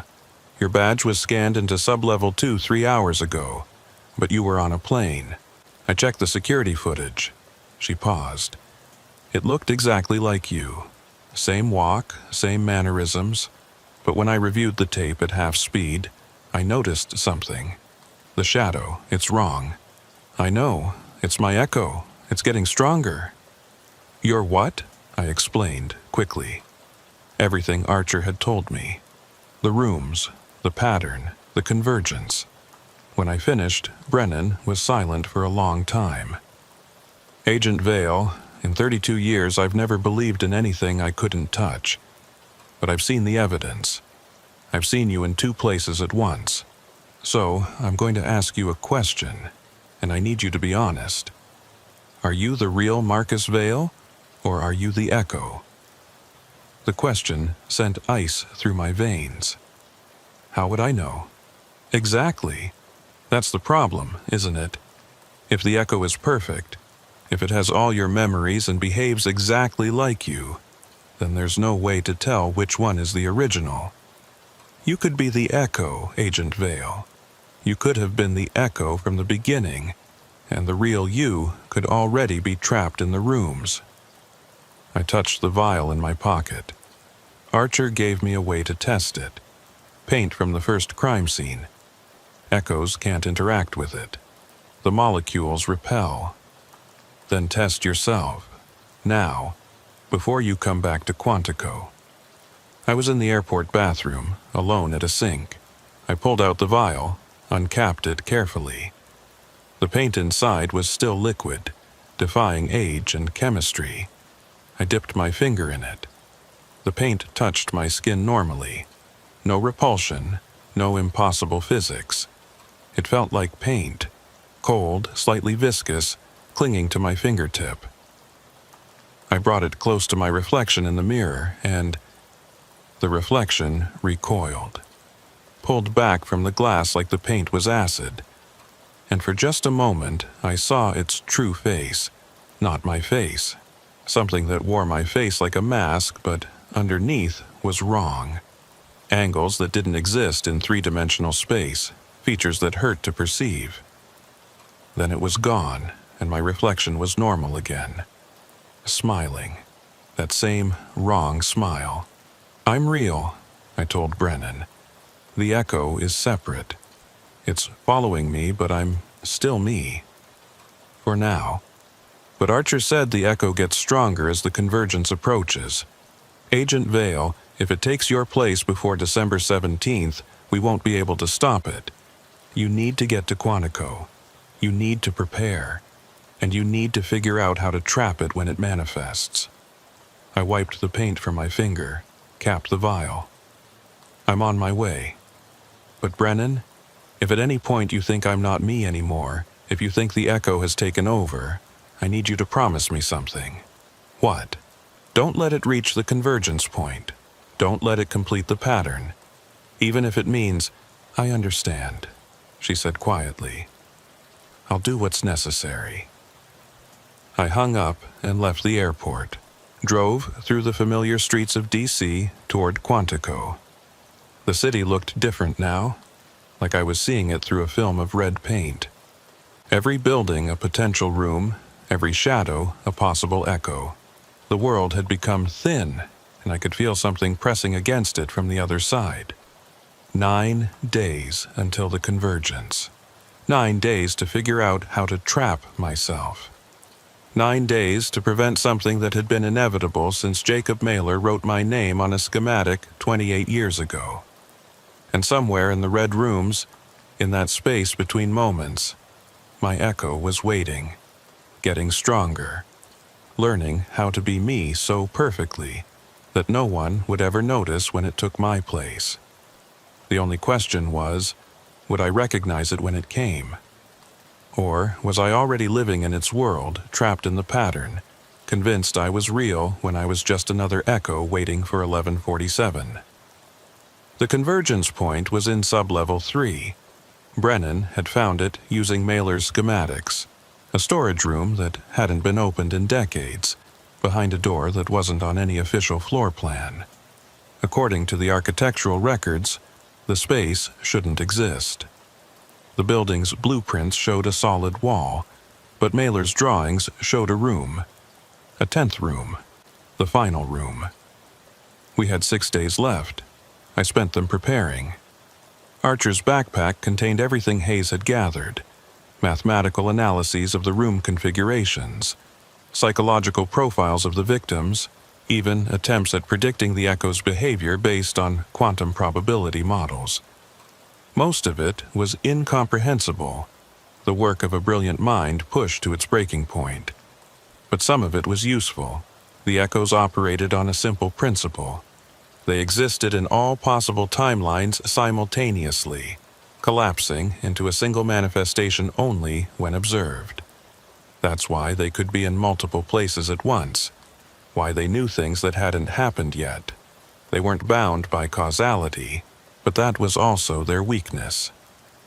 If I could force my echo to manifest completely, to collapse into a single timeline, it would become as vulnerable as anything physical. The paint was the key. Archer's vial and 15 others I'd requisitioned from the evidence locker, each one from a different Red Room crime scene. Mixed together, they created something that shouldn't exist. A physical impossibility, a liquid that existed in 9 places at once. Painting the convergence room with it would create a trap. A space where the echo couldn't exist in multiple timelines, where it would have to manifest completely and physically. But I had to be inside the room when it happened. At 11:47 p.m. on December 17th, I had to be standing in that impossible space, face to face with my echo, as the convergence occurred. "This is insane," Brennan said. We were in my office at 2 a.m., 4 days before the convergence. "You're talking about trapping yourself in a room outside normal space-time, with a version of yourself that exists across multiple timelines. What happens when the convergence occurs? What happens to you?" I don't know, I admitted. Archer's note suggests that either I absorb the echo, or it absorbs me, or we both collapse into a single entity. The pattern completes, the 10th room closes, and the red room case ends. Or you both die trapped in that moment forever, and the pattern continues with someone else. That's a possibility too. She slammed her hand on the desk. Then don't do it. Walk away like Archer did. Disappear. Break the connection. I can't. I'm already marked. My echo is already active. If I run, it'll just manifest somewhere else. Complete the convergence without me. At least this way I have some control. I can choose the ground. I can fight back. You can't fight something that knows everything you're going to do before you do it. Maybe. Or maybe being inside the room changes the rules. Maybe in that space we're equal. Both trapped, both vulnerable. I looked at the calendar on my wall. December 14th, 3 days. I need to see the room, tonight, before I paint it. I need to know what I'm dealing with. Brennan didn't argue. She'd seen too much evidence to doubt me now. We went to sublevel 3 together, past security checkpoints and through corridors that grew progressively older, the fluorescent lights giving way to bare bulbs, the tile floors becoming concrete. The Hoover building had been built in stages, each expansion layered on top of the last. Sublevel 3 was the oldest section, dating back to the 1930s, before the FBI was even called the FBI. The door was exactly where Mailer's schematic showed it would be. Unmarked, gray metal, handle covered in decades of dust. Brennan had brought bolt cutters. The lock was old, industrial, never meant to be opened again. It took 3 tries, but the lock finally gave way with a sound like breaking bones. The door swung open on hinges that screamed. Behind it, darkness and that smell. Fresh paint, latex and pigment, crimson in the air. Brennan aimed her flashlight inside. The beam caught red walls. Of course it did. The room had never been painted by human hands, but it was red anyway, had always been red, would always be red. This was the space Mailer had designed but never built. The room that existed because the pattern needed it to exist. In the center, the wooden chair, the same one from all 9 crime scenes. Waiting. "Don't go in," Brennan said. Her voice shook. "Please, Agent Vale, we can seal this door. Fill the room with concrete. Bury it so deep, no one can ever find it again.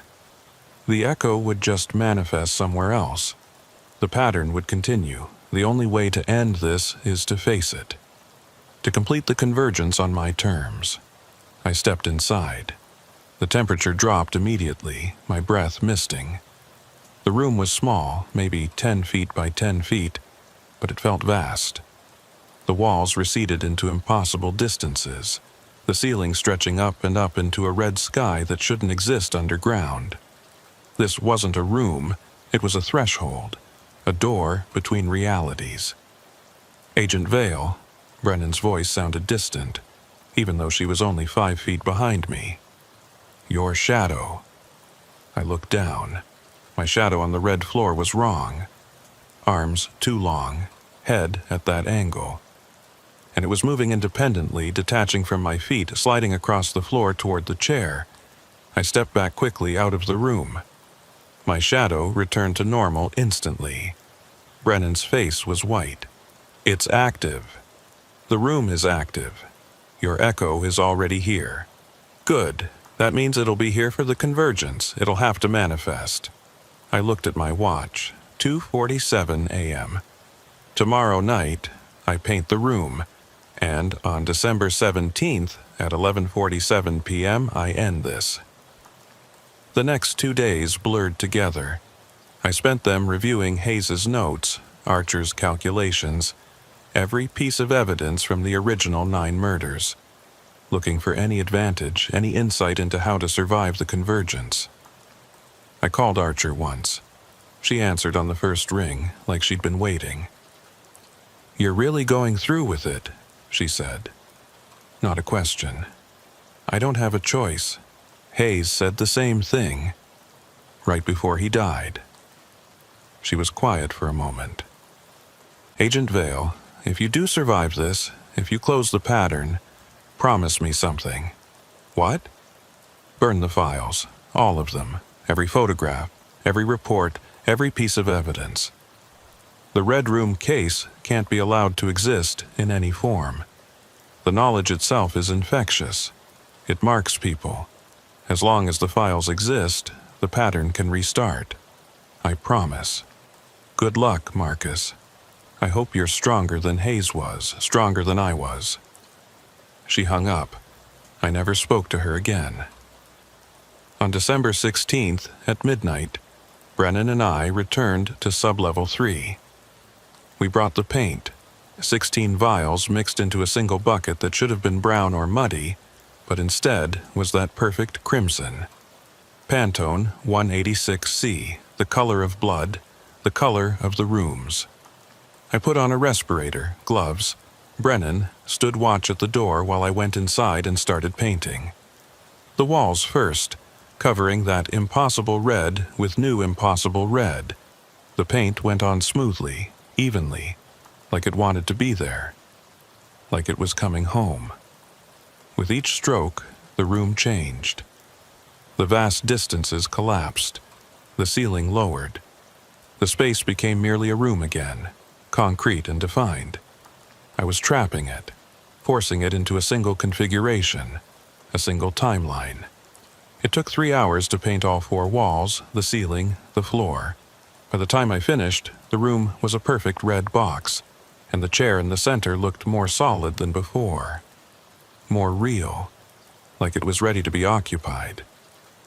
I stepped out, stripped off the respirator. Brennan looked at the room with something like horror. "It's beautiful," she whispered. "God help me, it's beautiful."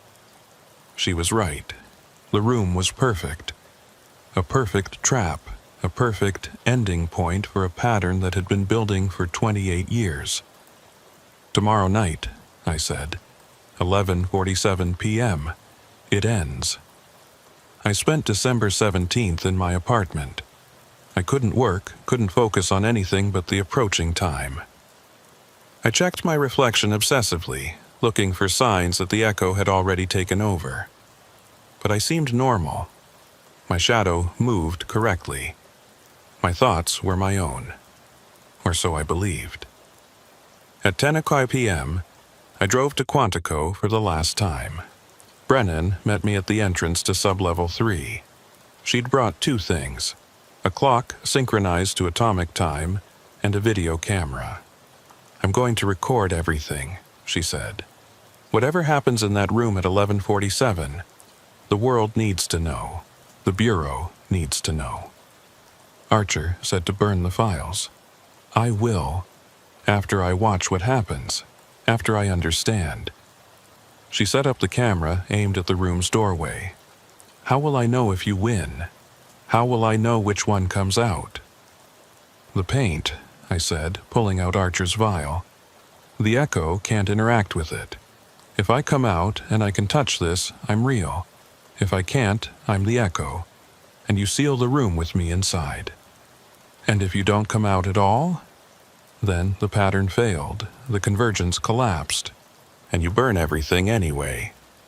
It was 11:30 when I finally entered the room. The wooden chair was waiting, exactly where it had always been. I didn't sit in it, that felt like surrender. Instead, I stood in the center of the room and waited. At 11:42, my phone rang. Unknown number. I answered. "Hello, Marcus." My voice. My exact voice. "It's almost time." "I know." "Are you afraid?" "Yes." "Good. Fear means you understand what's happening. Fear means you're still human." A pause. "I'm not afraid anymore. I've seen too much. I've been in too many timelines, experienced too many versions of this moment. In some of them you win. In some I do. In most, we both lose. But in one timeline, just one, we both survive. We become something new, something that can exist in both realities. Which timeline is this? I don't know yet. That's the beautiful part. Even I can't see what happens at 11:47. The convergence is a blind spot, a moment of pure possibility. We're both about to find out who we really are. The call ended. My watch read 11:45. At 11:46, the lights in the room flickered. Once, twice. Then they stabilized, but the quality of light had changed. It was redder now, tinted by the walls, by the paint that existed in 9 places at once. At 11:46:30, I saw movement in my peripheral vision, a shadow detaching from the wall, taking shape, becoming solid. At 11:46:45, my echo stepped into the center of the room with me. We stood face to face, perfect mirrors. It smiled. I didn't.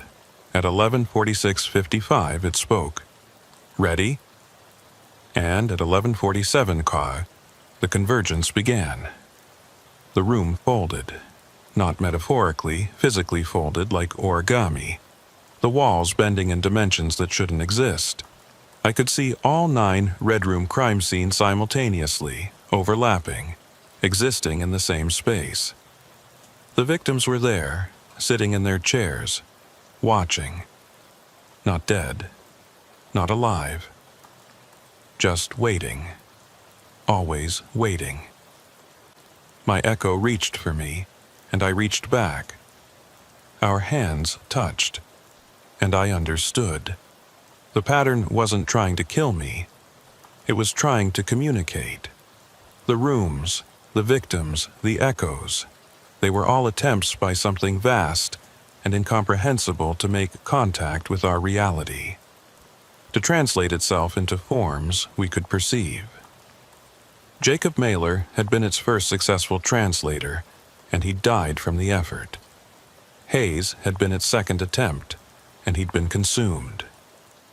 I was its third. The difference was, I was ready. I'd chosen this. I'd walked into the convergence willingly. My echo and I merged. Not one absorbing the other, but becoming a single entity that existed in both realities simultaneously. I could feel all 9 crime scenes as parts of my body. I could perceive time non-linearly, see forward and backward along my own timeline. I understood what Archer had run from, what Hayes had died fighting. The thing in the red rooms wasn't evil. It wasn't even alive by our standards. It was mathematics. Pure pattern. A structure that existed outside causality, trying to find a way to exist within it. And it had chosen me as its final architect, its final translator. I had a choice. I could accept the role, become its permanent bridge between realities, spend eternity as the convergence point. Or I could reject it, collapse the pattern, destroy the rooms and everything they contained. Archer had run because she couldn't make that choice. Hayes had tried to fight and been destroyed, but I chose neither. Instead, I painted. In that space between moments, with my echo as my brush, and the 9 rooms as my canvas, I painted a new pattern. Not a bridge, not a convergence. A door that could be closed. A seal. I painted my name across all 9 crime scenes in that impossible red, marking them as complete. Finished. Part of a pattern that had ended. And then I painted one final thing. The word stop. Not for the pattern, for myself.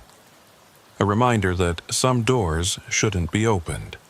Some patterns shouldn't be completed.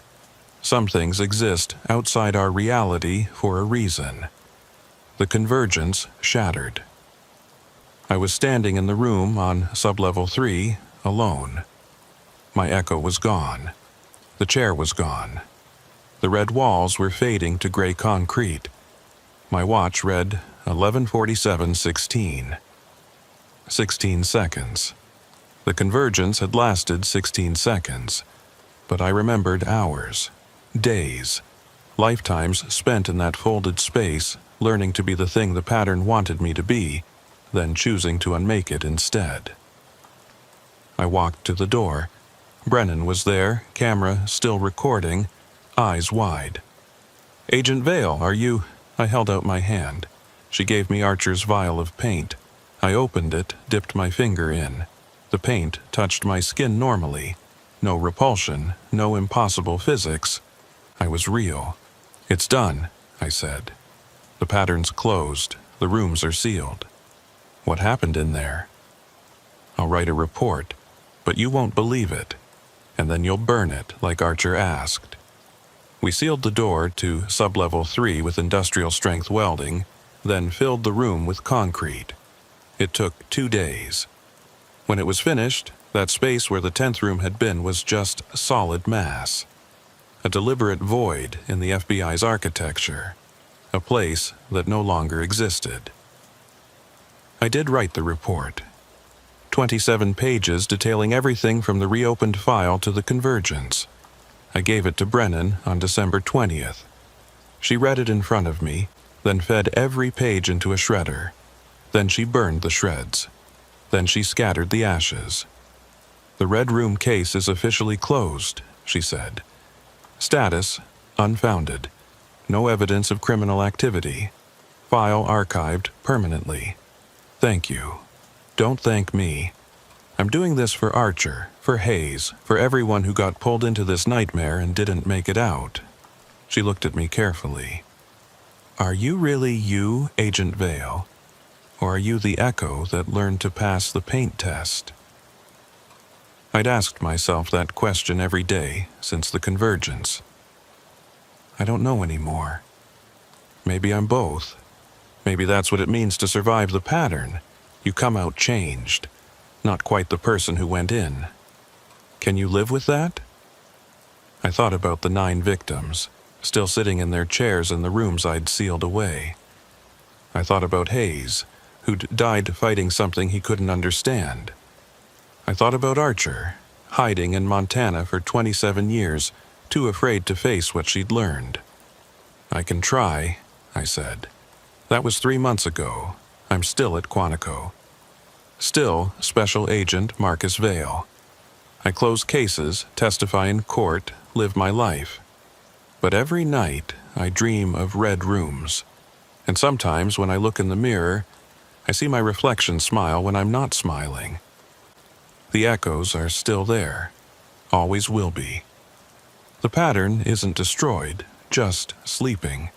Waiting for someone else to open the file, to visit the crime scenes, to build new rooms in that impossible crimson. It's 11:46 p.m. now. I'm sitting in my apartment writing this account. In 60 seconds, it'll be 11:47. The same time it's always been in the red rooms. The same moment stretching across decades. My reflection is watching me from the dark screen of my laptop. It's smiling. The lights are flickering, and I realize, with a certainty that transcends logic, that the convergence never ended. I'm still there, in that 10th room, existing in all timelines simultaneously. The Marcus Vale sitting in this apartment is an echo. The Marcus Vale who sealed the rooms was an echo. The Marcus Vale who spoke to Archer was an echo. We're all echoes. The only real Marcus Vale is the one in the chair, in the red room, waiting at 11:47 p.m. on December 17th, 1997. The one who never left. The one who's been there for 28 years, dreaming of being an FBI agent, dreaming of investigating his own case, dreaming of solving a pattern that never had a solution. Because the Red Room case was never about murders. It was about me. It's always been about me. And as my watch hits 11:47, as my reflection stands up from the laptop screen and walks toward me wearing my face, I finally understand what Jacob Mailer understood when he painted that first wall crimson in 1997. Some rooms you never leave. You just dream you did.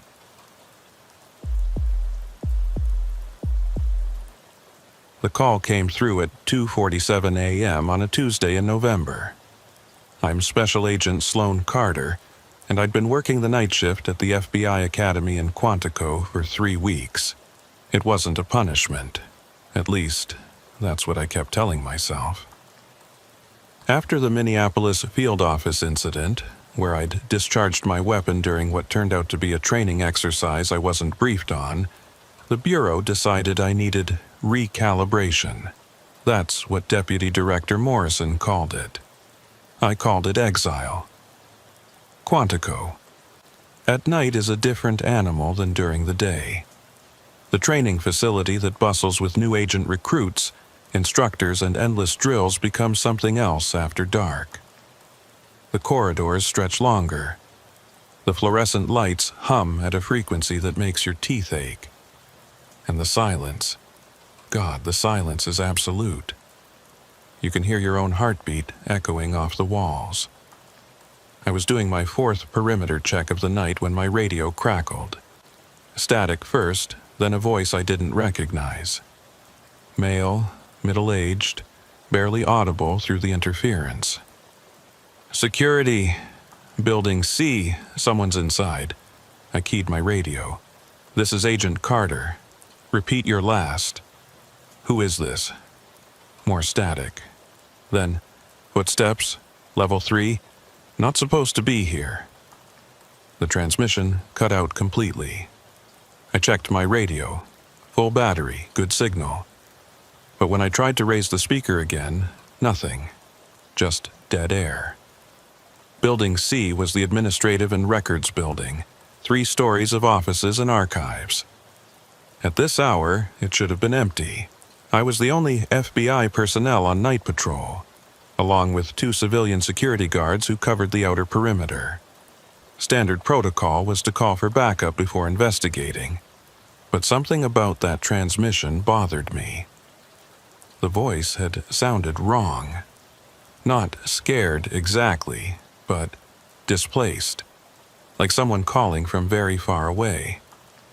I made my way to Building C, my flashlight cutting through the November fog that had settled across the grounds. The main entrance was locked. Security panel showing green, no unauthorized access in the last 12 hours. But the voice on the radio had been certain. Someone was inside. I used my keycard, and the door clicked open with a sound that seemed too loud in the stillness. The lobby was dark, emergency lighting providing just enough illumination to navigate. I drew my weapon, protocol for investigating potential intrusions, and moved toward the stairwell. The elevator would be faster, but I'd learned during my first week that the elevators in Building C had a tendency to malfunction at night. They'd get stuck between floors, or arrive at levels you hadn't selected, or open to reveal empty shafts. Maintenance blamed it on electrical issues. I blamed it on the building being older than most of the agents who worked here. I started climbing the stairs to level 3. My footsteps echoed in the concrete stairwell, each step creating a sound that bounced back to me a half-second later. But as I reached the second-floor landing, I heard something else. Another set of footsteps. Above me, keeping pace with mine. I stopped. The other footsteps stopped. I started again. They started again. FBI, I called up the stairwell. Identify yourself. No response. Just my voice echoing back, distorted slightly, like it was coming from somewhere deep and hollow. I continued climbing, faster now, taking the steps 2 at a time. The footsteps above me matched my pace exactly. When I reached the 3rd floor door, I yanked it open, weapon raised, ready for nothing. The hallway was empty. Fluorescent lights flickered in that way they do in old buildings, creating strobing shadows that made everything seem to move when it wasn't. The footsteps had stopped. I moved down the corridor, checking each office door, all locked, all dark. No signs of forced entry, no indication anyone had been here. But I could smell something, faint but distinct. Coffee, fresh coffee. the kind that's just finished brewing. There was a break room at the end of the hall. I approached it slowly, weapon ready, and pushed the door open with my foot. The coffee maker was on, a full pot, still steaming, but the break room was empty. No cups, no signs anyone had been here to make it. I touched the side of the pot, hot enough to burn. Made within the last 5 minutes. My radio crackled again. That same voice, clearer now. "Agent Carter, you shouldn't be here." I spun, searching for the source. The voice seemed to come from everywhere and nowhere. "Who is this? Identify yourself." "You don't remember me." Not a question, a statement. "But you will. We all come back to Quantico eventually. We never really leave."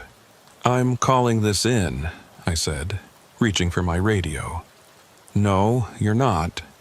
The voice was calm, almost amused. "You're going to walk to the end of the hall, office 347, and you're going to see what we've been trying to show you. I don't take orders from still here." The voice cut me off, and this time I recognized the words. They were the same ones the witness had used in the 1973 case file I'd been reading earlier tonight. A missing federal employee who'd disappeared from Quantico without a trace. The last thing she'd said to a colleague before vanishing. "I'm still here." Office 347 was at the far end of the corridor. The door was slightly ajar, which was wrong. All doors were supposed to be locked. I approached carefully, pushed it open with my weapons barrel. The office was a time capsule.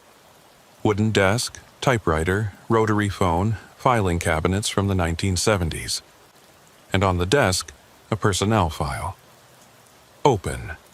The photograph clipped to the inside showed a woman in her 30s, dark hair, professional smile. The name on the file, Margaret Sloan. My mother's maiden name was Sloan, my middle name. But I'd never heard of any Margaret Sloan in my family. I picked up the file. Margaret Sloan, FBI Administrative Specialist, assigned to Quantico Records Division. Disappeared October 15th, 1973. Last seen on night shift. Never found. Case closed as voluntary missing person, though no evidence supported that conclusion. The date made my stomach turn. October 15th, my birthday. 52 years before I was born. My radio crackled. "Do you see now? Do you understand?" "Understand what?" "Why you keep coming back, why you're always here, why you'll never leave." The lights in the office flickered once, twice, then went out completely. In the darkness, I heard breathing. Not my own, someone else's. Close, right behind me. I spun, flashlight cutting through the dark, and saw her. Just for a second. A woman in 1970s office attire, standing 3 feet away, staring at me with eyes that reflected no light. Then the lights came back on, and she was gone, but on the desk, the personnel file was closed. And, on top of it, someone had placed a small brass nameplate. Sloan Carter. My nameplate. The one that should have been on my desk in Minneapolis. I grabbed my radio, called the security office. "This is Agent Carter. I need backup in Building C, Level 3, immediately. Possible intruder." Static. Then a voice I recognized this time, Jerry, one of the night security guards. "Agent Carter? You okay? You sound shook up." "There's someone in Building C. I need you to check the security footage for the last 30 minutes. 3rd floor." "Already looking at it." "Agent Carter, there's no one in that building. You've been the only person on Level 3 for the past hour. I can see you on camera right now, standing in office 347, but you're alone." I looked around the office. No cameras visible. "Jerry, there are no cameras in this office." A pause. "Agent Carter, I'm looking at you right now, through the camera mounted in the northeast corner of office 347. I looked at the northeast corner. Empty wall. No camera. No mounting bracket. Nothing. "Jerry, I need you to come up here, now." "On my way." While I waited, I examined the office more carefully. Everything was period accurate to 1973. The calendar on the wall showed October. The coffee cup on the desk had a faded FBI seal. The typewriter had a half-finished document still in the carriage. I leaned closer to read it. Night shift report, October 15th, 1973. This is my 6th consecutive week on night duty. I've started noticing irregularities, footsteps in empty corridors, voices on the telephone when no one is calling, my own reflection in windows, but moving independently. I believe something is wrong with this building, something that exists in the spaces between shifts, in the hours when no one is watching. I'm going to document everything The text ended mid-sentence, as if she'd stopped typing and never resumed. I heard footsteps in the hallway. Jerry appeared in the doorway, out of breath from climbing the stairs. He was in his late 50s, ex-military, the kind of guy who'd seen enough to not spook easily. But when he looked into the office, his face went pale. "Agent Carter, we need to leave, now." "What's wrong?" "This office doesn't exist." I stared at him. "What do you mean it doesn't exist?"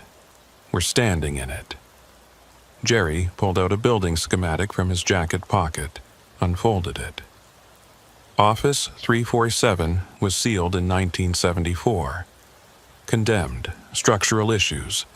According to this, there's supposed to be a wall here.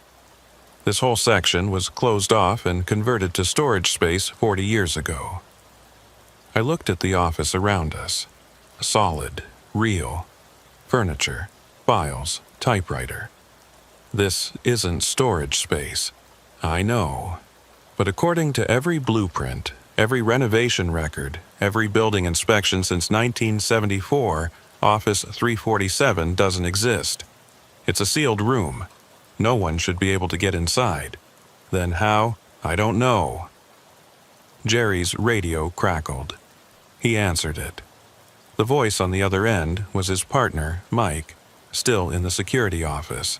I could hear the tension in Mike's voice even through the static. "Jerry, you need to get Agent Carter out of there. I just pulled up the 1973 security logs. The last person to access Office 347 before it was sealed was Margaret Sloan. On the night she disappeared. And Jerry, she wasn't alone in that office. Who was with her? The logs show 2 people in the office. Margaret Sloan and..." Mike's voice dropped to a whisper. "Sloan Carter. Logged in at 2:47 a.m. October 15th, 1973. My blood went cold. "That's impossible. I wasn't born until..." "I know," Jerry said. He was backing toward the door. "We need to go. Right now." But the door was closing. Slowly, deliberately, swinging shut with a sound like a sigh. Jerry lunged for it, but it clicked closed just before he reached it. He tried the handle. Locked. "Mike, we're locked in Office 347, Jerry said into his radio. "Send someone up here with master keys." Static. Then Mike's voice, distorted. "Jerry, I'm looking at the camera feed. You're not in Office 347. You're standing in the storage area. There's no door. You're just standing in front of a wall, both of you." I pulled out my phone to call for help. No signal. The screen showed 2:47 a.m. The exact time the voice had first come through my radio. The exact time I'd been logged into this office 52 years ago. Jerry was checking his phone, too. Same. No signal. He looked at me. "Agent Carter, I need you to tell me the truth. Have you been here before? In this building? In this office?" "No. I've only been at Quantico for 3 weeks." "Then why does the 1973 security log have your name? Your exact name?" I didn't have an answer. But as I stood there trying to make sense of the impossible, I started to notice other things about the office, details I'd missed before. The coffee cup on the desk had lipstick marks, the same shade I wore. The jacket hanging on the coat rack was my size, my style. And on the corkboard behind the desk, pinned among various FBI memos and notices, was a photograph. It showed a woman standing in front of Building C, professional photo, the kind they take for ID badges. The woman was me, or someone who looked exactly like me. Same face, same hair, same posture, but the photo was aged, corners yellowed, the kind of deterioration that takes decades, and written at the bottom in faded ink, S. Carter, Night Shift, 1973. Jerry. My voice came out as a whisper. Look at this. He moved beside me, stared at the photograph. That's you. It can't be me. I'm 34 years old. This photo is from 1973. Then who is it? Before I could answer, the lights went out again. Complete darkness. I fumbled for my flashlight, but before I could turn it on, I heard it. Breathing. Multiple sources. Coming from all around us. And underneath the breathing, a voice, whispering the same words over and over. Still here, still here, still here. The lights came back on. Jerry and I were alone in the office, but the typewriter was typing. By itself. Keys pressing down, striking the paper, the sound like gunshots in the silence. We both stared as words appeared on the page. Welcome back, Agent Carter. We've been waiting for you. The night shift never ends. We're all still here. The typing stopped. The office was silent except for our ragged breathing. Then, slowly, the personnel file on the desk opened by itself. Pages turning, flipping past Margaret Sloan's information, past administrative notes, past incident reports, until it reached a blank page at the back. And on that blank page, text was appearing. Not typed, not written, just appearing, letter by letter, as if being burned into the paper by an invisible hand. Sloan Carter, FBI Special Agent, assigned Quantico. Night shift. November 2025 status. Still here, disappeared. November 19th, 2025. 02:47 a.m. Last seen. Building C, Level 3, Office 347. Never found. I looked at my watch. November 19th, 2025. 2:47 a.m. That's today, I said. That's right now. Jerry grabbed my arm. We need to break down this door. We need to get out of here. He charged the door, hitting it with his shoulder. It didn't budge, solid as concrete. He tried again and again, each impact sounding less like wood and more like hitting a wall of stone. My radio crackled. That same voice from before, clearer than ever. You can't leave, Agent Carter. No one leaves the night shift. We tried, all of us tried, but Quantico doesn't let go. It keeps us here in the spaces between, in the offices that don't exist, in the hours that never end. You felt it, didn't you? From the moment you arrived. The way the building watches you, the way time moves differently after dark. The way you keep ending up in places you don't remember going. And with a horrible clarity, I realized the voice was right. I'd been having blackouts, gaps in time during my night shifts. I'd attribute it to exhaustion, to the stress of being exiled from Minneapolis. But now I understood. I hadn't been blacking out. I'd been here, in Office 347, in the spaces between, being pulled back to where I'd always been, where I'd been since 1973.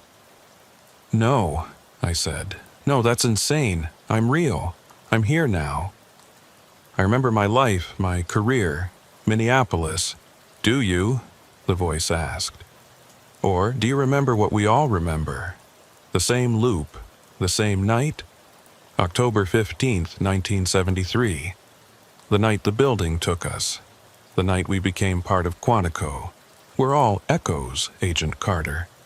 Reflections of people who used to exist. And now you're here.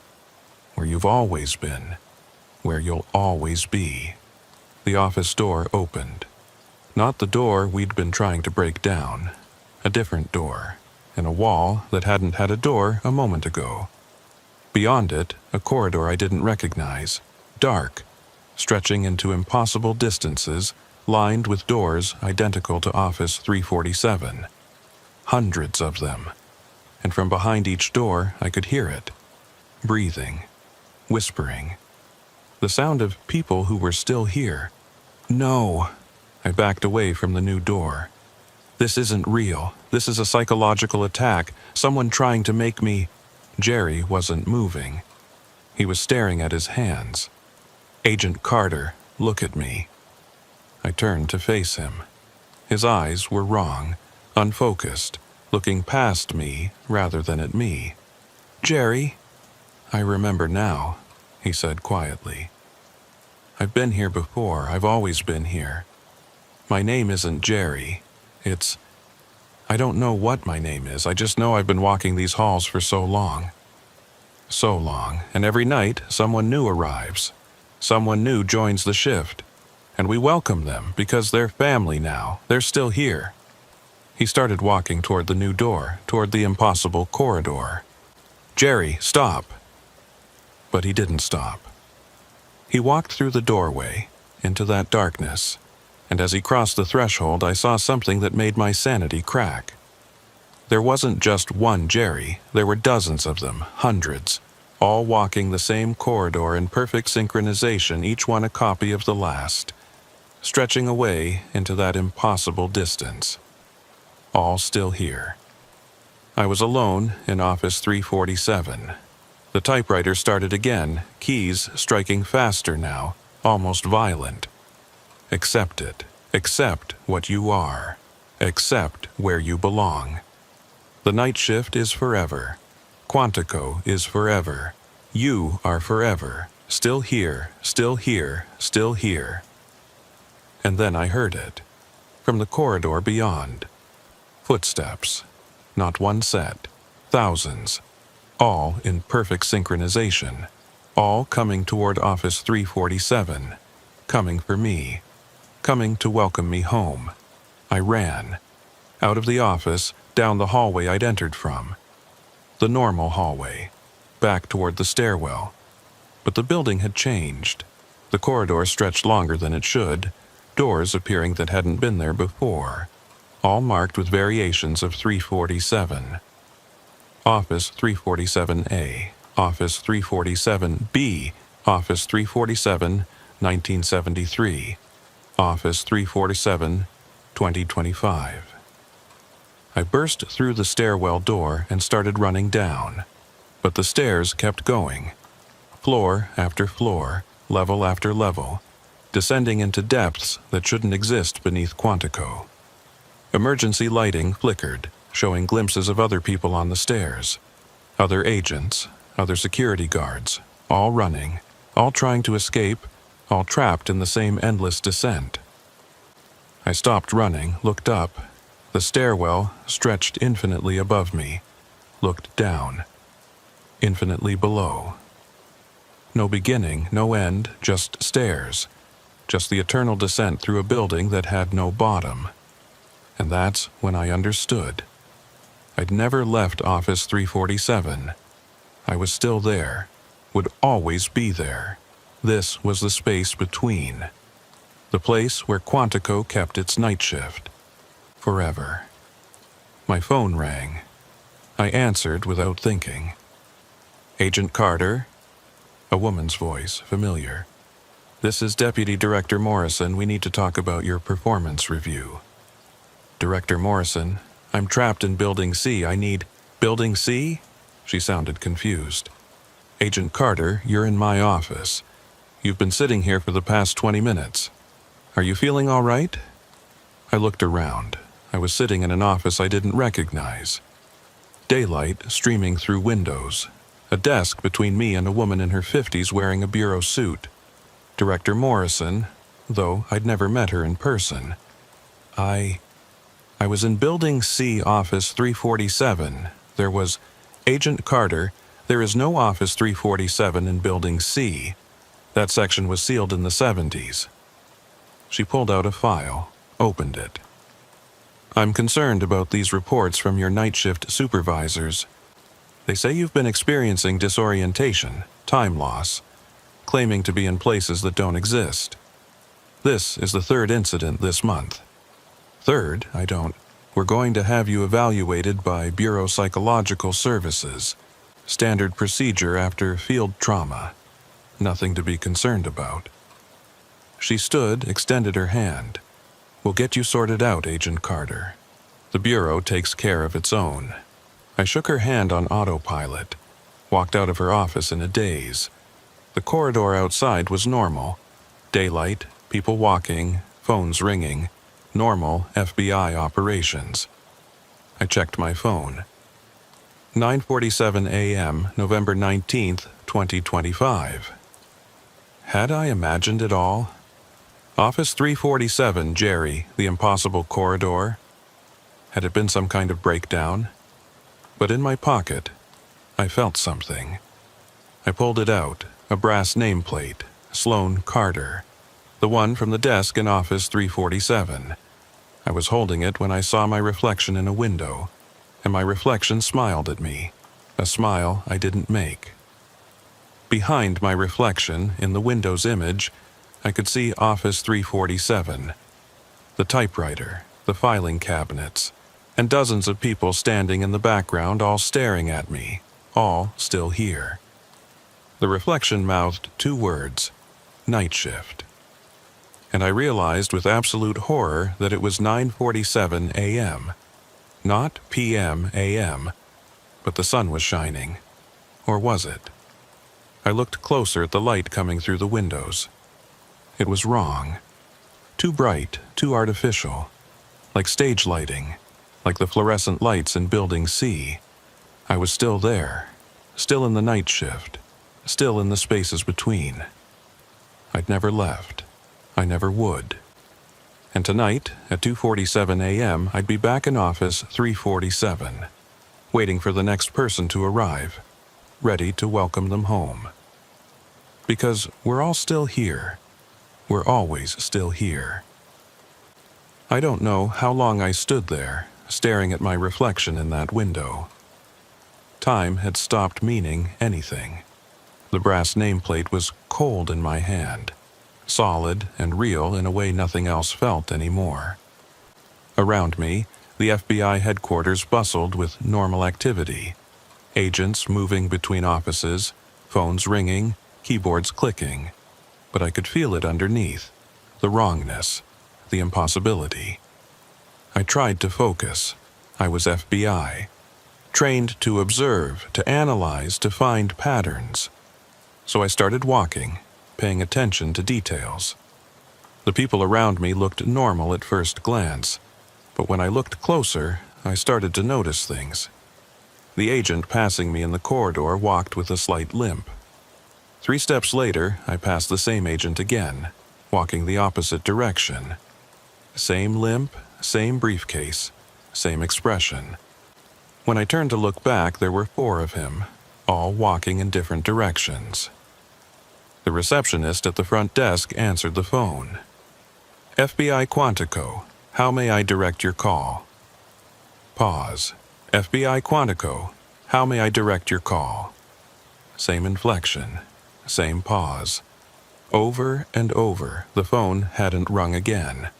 A clock on the wall showed 9:47. I watched it for 3 full minutes. The second hand moved, the minute hand advanced, but the hour stayed frozen. 9:47. Always 9:47. 7 hours until the night shift. 7 hours until 2:47 a.m. when I'd be back in Office 347. Except I'd never left. I needed to find someone real, someone who could confirm I wasn't losing my mind. I pulled out my phone to call my former partner in Minneapolis, Agent Rodriguez. But when I opened my contacts, there was only one entry: night shift. I hadn't saved that number. I'd never seen it before, but when I tried to delete it, it just reappeared. The only contact in my phone, the only number I could call. "Agent Carter?" A voice behind me. I turned to see a man in his 40s, FBI badge on his belt, professional smile. "I'm Agent Dalton Hayes, building security. I understand you've been having some experiences during your night shifts." I didn't recognize him, but something about his name tugged at memory. Hayes. I'd seen that name before. Where? "I'm fine," I said automatically. "Of course you are." But Director Morrison asked me to check in. "Make sure you're settling into your new assignment." His smile never wavered. The night shift can be disorienting for new personnel.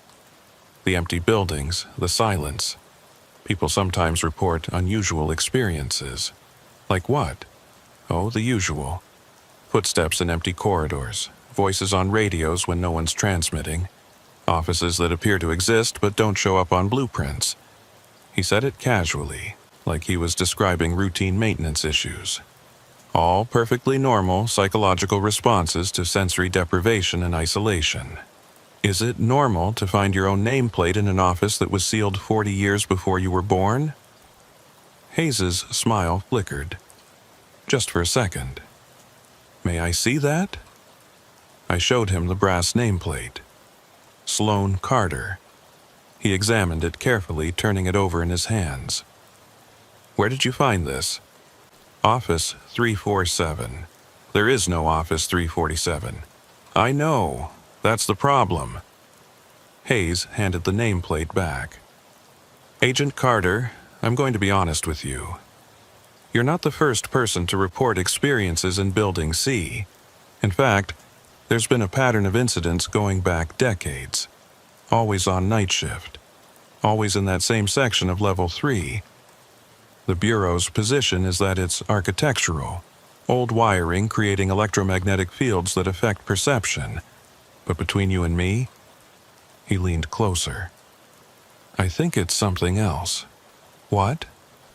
"I think Quantico has a memory. Buildings do, you know, especially old ones. Places where significant events occurred, where people spent enormous amounts of time. The building absorbs them, holds on to them, and sometimes it plays those memories back. That's not possible. Neither is an office that doesn't exist. Neither is being logged into a building 52 years before you were born. Neither is any of what you experienced last night. But you did experience it, didn't you? And I believe you, because I've seen it too." He pulled out his phone, showed me a photograph. It was Building C at night, taken from the parking lot. But something was wrong with the image. On the 3rd floor, several windows were lit, and in those windows I could see figures. Dozens of them. All standing motionless, all staring down at the camera. "I took this 3 nights ago," Hayes said, "after I got reports from the night shift about unusual activity. But when I went up to Level 3 to investigate, those offices were empty. Dark. According to the security system, no one had been there all night. But I saw them, Agent Carter. People who aren't supposed to exist. People who are still here. Who are they? Former FBI personnel, mostly. People who worked at Quantico over the decades. Some resigned, some retired, some died, but all of them spent significant time on night shift, and now..." He trailed off, looking at the photograph with something like sadness. "Now they're part of the building, echoes of people who used to be real." That's insane. Is it? Think about it. Quantum physics tells us that observation affects reality, that the act of perceiving something changes it. What if buildings work the same way? What if every person who walks these halls leaves a trace, an imprint? And what if, under the right conditions, those imprints become observable, become real? I thought about Jerry, how he'd said he'd been here before, how he'd walked into that corridor full of copies of himself. The security guard last night. Jerry, is he? Gerald Marcus, yes. He's been on night shift for 20 years, and for the last 5 years, he's been reporting experiences similar to yours. Seeing himself in places he hasn't been. Hearing his own voice giving security reports he never made. I've tried to get him reassigned to day shift, but he refuses. Says he can't leave. Says the building needs him here. Where is he now? Hayes checked his phone. According to the schedule, he's on duty tonight. Starts at 11 p.m. He looked at me carefully. Agent Carter, I'm going to tell you something that could get me fired. The Bureau knows about this. Has known for decades. But they suppress the information because Quantico is too valuable as a training facility. They can't have rumors of hauntings or psychological effects scaring off recruits. So they relocate people who report experiences. They classify incidents as stress-related breakdowns. They bury the evidence. Like they're doing with me. Exactly. The performance review, the psychological evaluation, that's not about helping you. That's about documenting a reason to transfer you somewhere else before you start asking too many questions or talking to the press. They'll move you to Alaska or Hawaii, somewhere far from Quantico, and you'll be gone. Problem solved. But the echoes will still be here. The echoes will always be here. Hayes put his phone away. The question is, what are you going to do about it? Because you have two options.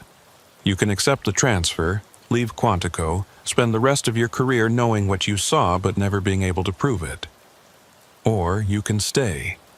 Work the night shift tonight. Try to understand what's happening.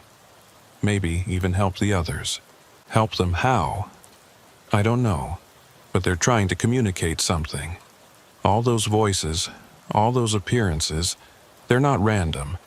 They're showing you something, warning you about something, and I think it has to do with 1973, with Margaret Sloan.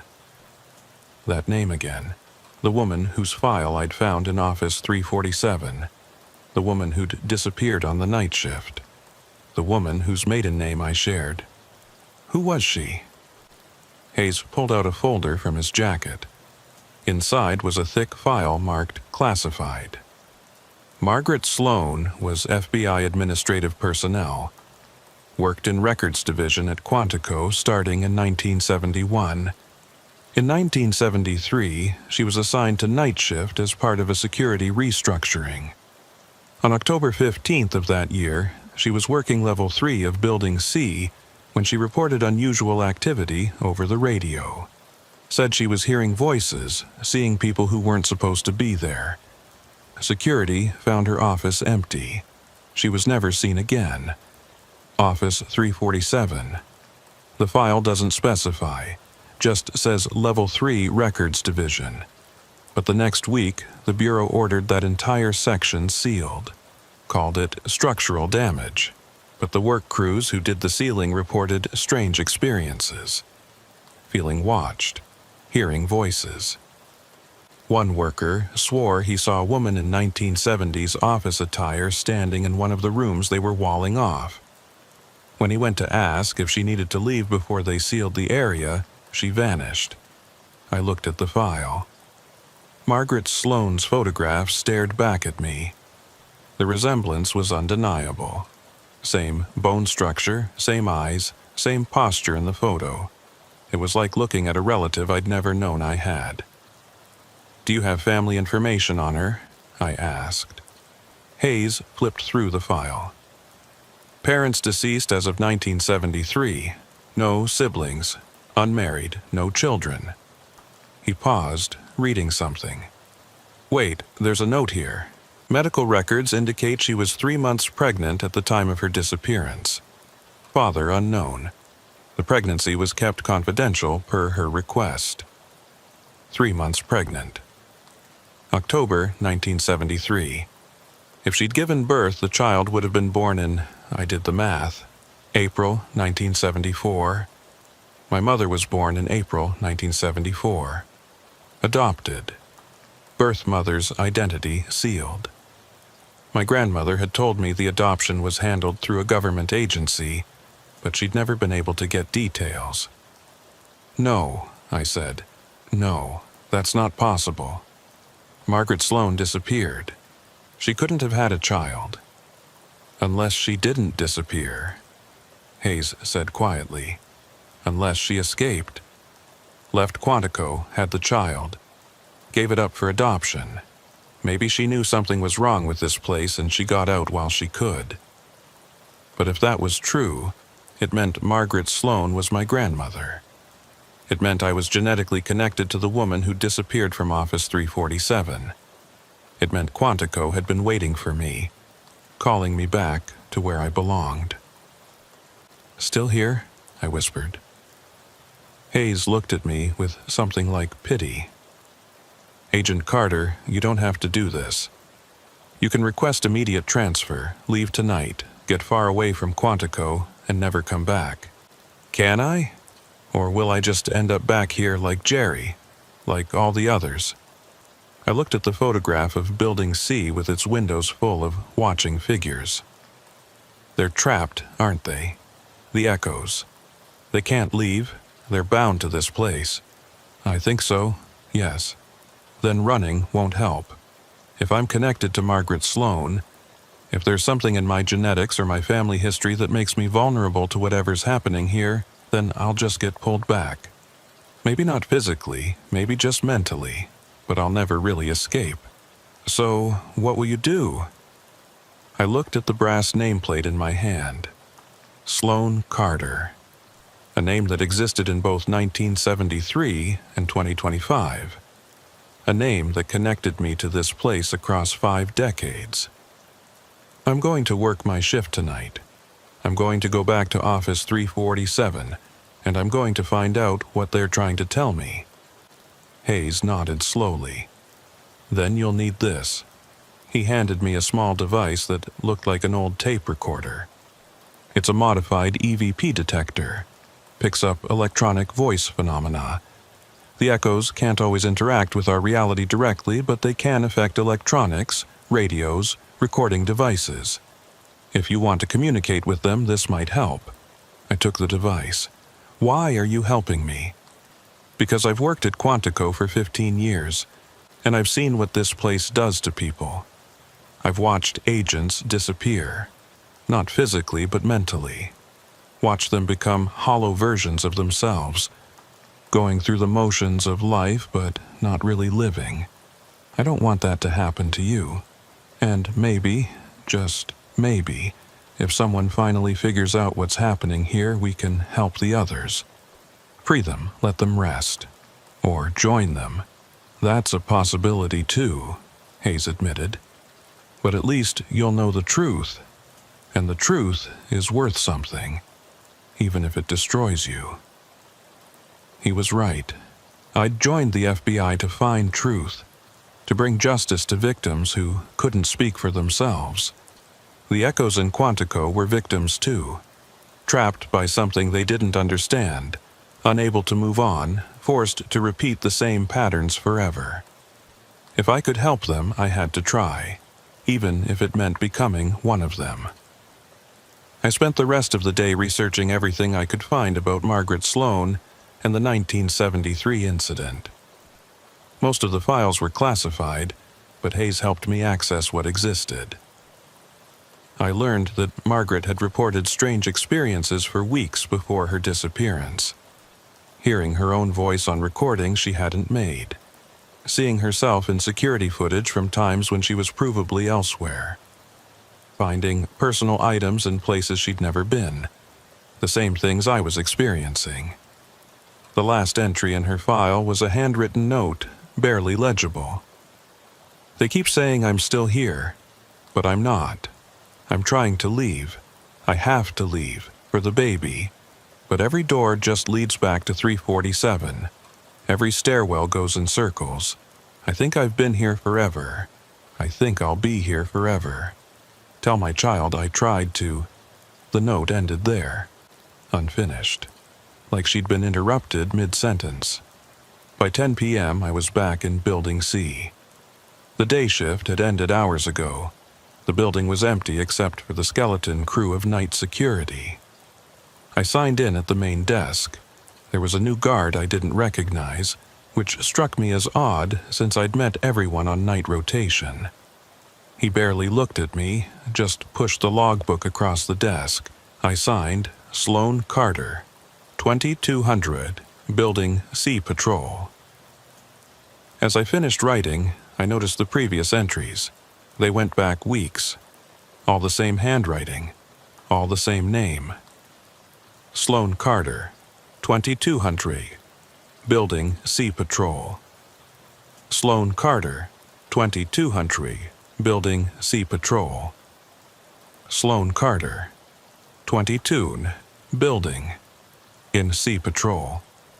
Dozens of entries, all identical, all supposedly written by me. But I'd only been at Quantico for 3 weeks. "How long have I been signing in?" I asked the guard. He looked at me with the eyes that seemed to focus somewhere beyond me. "You've always been signing in. Every night, for as long as I can remember." "How long have you worked here?" He had to think about it. I don't remember. A long time. Long enough that I can't remember when I started. Or my name. Or..." He trailed off, staring at his hands like he was seeing them for the first time. I backed away from the desk, my heart pounding. This guard was an echo too, trapped in his routine, signing people in night after night, unable to remember anything beyond the loop he was stuck in. How many of the people I'd interacted with at Quantico were real? How many were echoes? Was I? I pushed that thought away and headed for the stairwell. I had a job to do. I was going to Office 347, and I was going to find answers. The building felt different tonight, more aware, like it knew I was coming back. The fluorescent lights hummed louder, flickered more frequently. My footsteps echoed not just once, but multiple times, creating a rhythm that sounded like a dozen people walking in sync. When I reached level 3, the hallway had changed. More doors than before, all numbered in the 340s. 341, 342, 343, 344, 345, 346, and then a gap. No 347. Just blank wall where the door should have been. But I could hear it. Behind the wall, the sound of a typewriter. Clacking keys, striking paper. Someone was in there. Someone was still working. I touched the wall where Office 347 should have been. The surface was cold, but underneath I could feel vibrations. Like the wall was breathing. Like something on the other side was trying to get out. Or trying to pull me in. "I'm here," I said. "I came back. What do you want to show me?" The vibrations stopped. The typewriter sound ceased.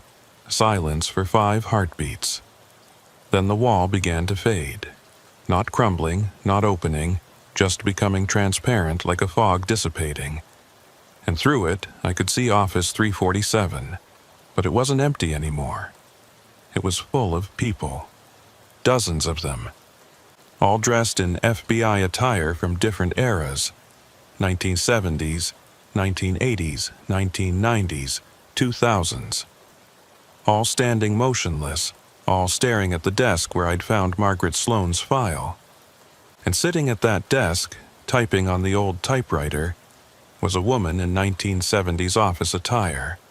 Margaret Sloane. She looked up at me.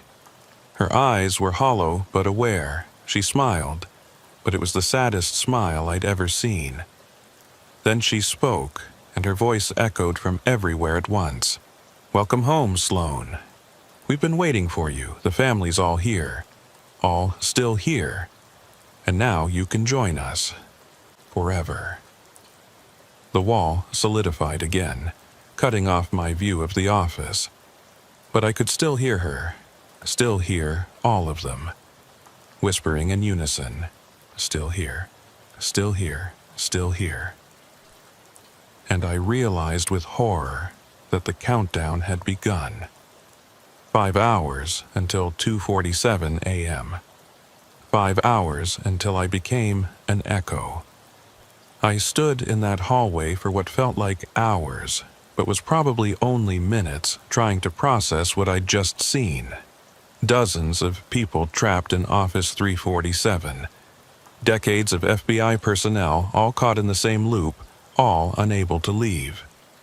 And Margaret Sloan at the center of it, still typing, still working, still here after 52 years.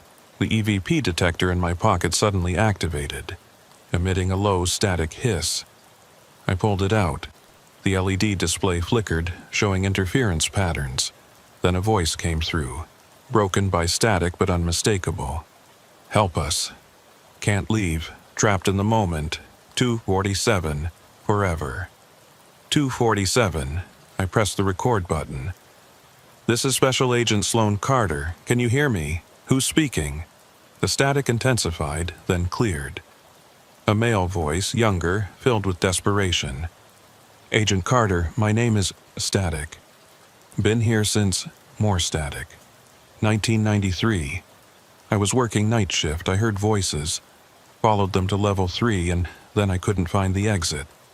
Every door led back here. Every stairwell looped. I've been walking these halls for 32 years. And I can't... The voice cut off. The detector went silent. I checked my watch. 11:23 p.m. 3 hours and 24 minutes until 2:47 a.m.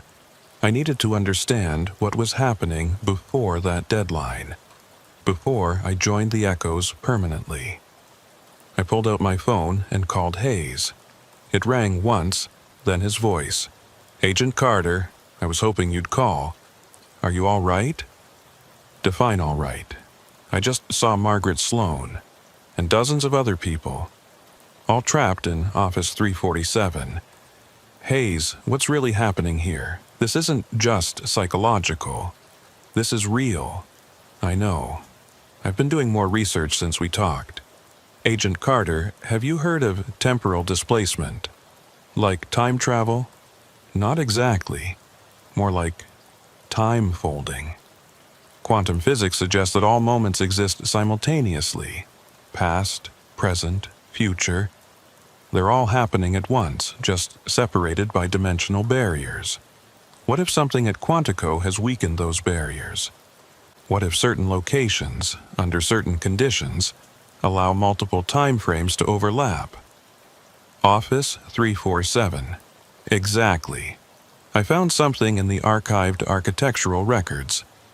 That office was built on the site of an older structure. Before the FBI used this facility, it was a military installation during World War II. And before that, it was a psychiatric hospital in the 1920s. Multiple buildings, multiple purposes, all on the same geographical coordinates. So, Office 347 exists in multiple time periods simultaneously. That's my theory. And the people who get too close to it, who spend too much time there, especially during the night shift when reality is already thin, they get caught in the overlap. They become part of all the time frames at once. Echoes that exist in 1973 and 93 and 2025 simultaneously. I thought about the security logs. My name signed in during 1973. Then I was there. I really was there in 1973. But I wasn't born yet. How is that possible? Because you're there now. And if Office 347 exists outside normal time, then now doesn't mean what we think it means. You're experiencing it in 2025, but an echo of that experience exists in 1973. The building recorded your presence and has been replaying it ever since. That's insane. I know, but it fits the evidence. Agent Carter, listen to me carefully. You need to break the loop. Everyone who's gotten trapped has made the same mistake. They keep going back to Office 347, trying to understand it, trying to escape. But every time they return, they strengthen their connection to the overlap. They become more echo than human. Eventually, they lose their anchor to the present and get stuck in the past. So, I should leave. Get out of Building C, never come back. That's one option, but what? Hayes was quiet for a moment. But I don't think it'll let you go now. You're Margaret Sloane's granddaughter. You have a genetic connection to the original event, the first time someone got trapped. The building has been calling you here your entire life, even before you joined the FBI. You can feel it, can't you? The pull. The sense that you belong here. He was right. I'd felt it from my first day at Quantico. Not fear or unease, but familiarity. Like coming home to a place I'd never been. Like the building recognized me and was welcoming me back. Then what do I do? There's another option. A way to break the loop not just for you, but for all of them. The echoes are trapped because they keep experiencing the same moment. 2:47 a.m., the time when the overlap is strongest. But what if you could change that moment? Do something different than they did? Create a new pattern that disrupts the existing one? How? I don't know. But I think Margaret Sloane does. She's been in the loop longest.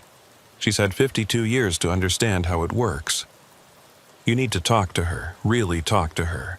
Not just hear her voice through the walls, but establish actual communication. Find out what she learned, what she tried, why she failed. And how do I do that? You go into Office 347, physically enter it.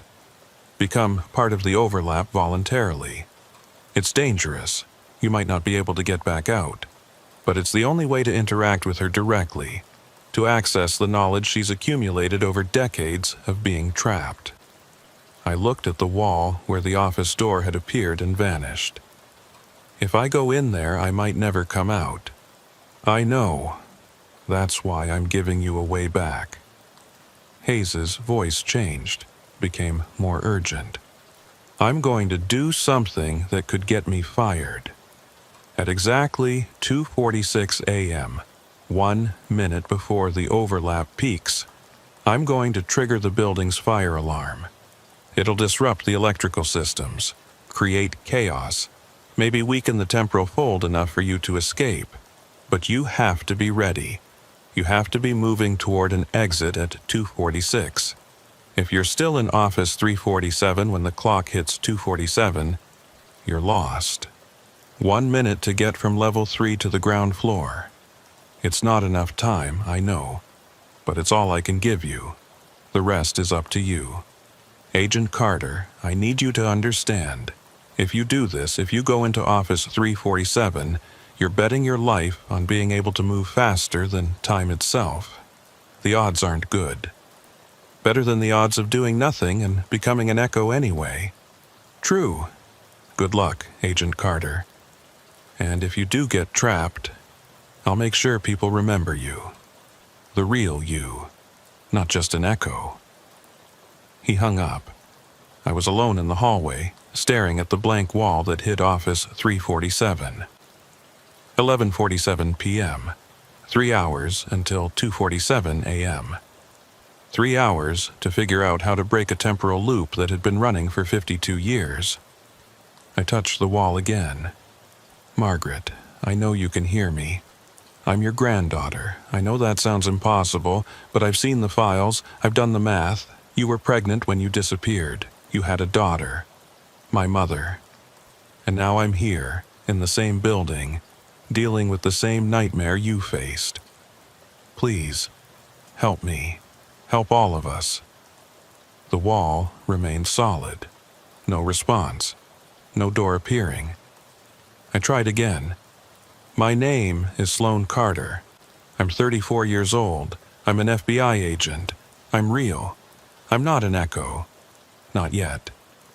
But I will be if I can't stop this. And I think you know how to stop it.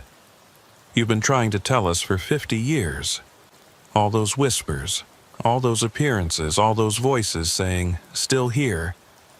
That's not just a description. It's a warning, a clue. You're telling us you're still here because you haven't figured out how to leave. But maybe together we can. Blood to blood, Sloan to Sloan, please. Silence. Then, faintly, the sound of the typewriter. Clack, clack, clack. The wall began to fade again. But this time, it didn't just become transparent. It opened, a real door, solid and physical, appearing in the wall like it had always been there. The brass plate read 347.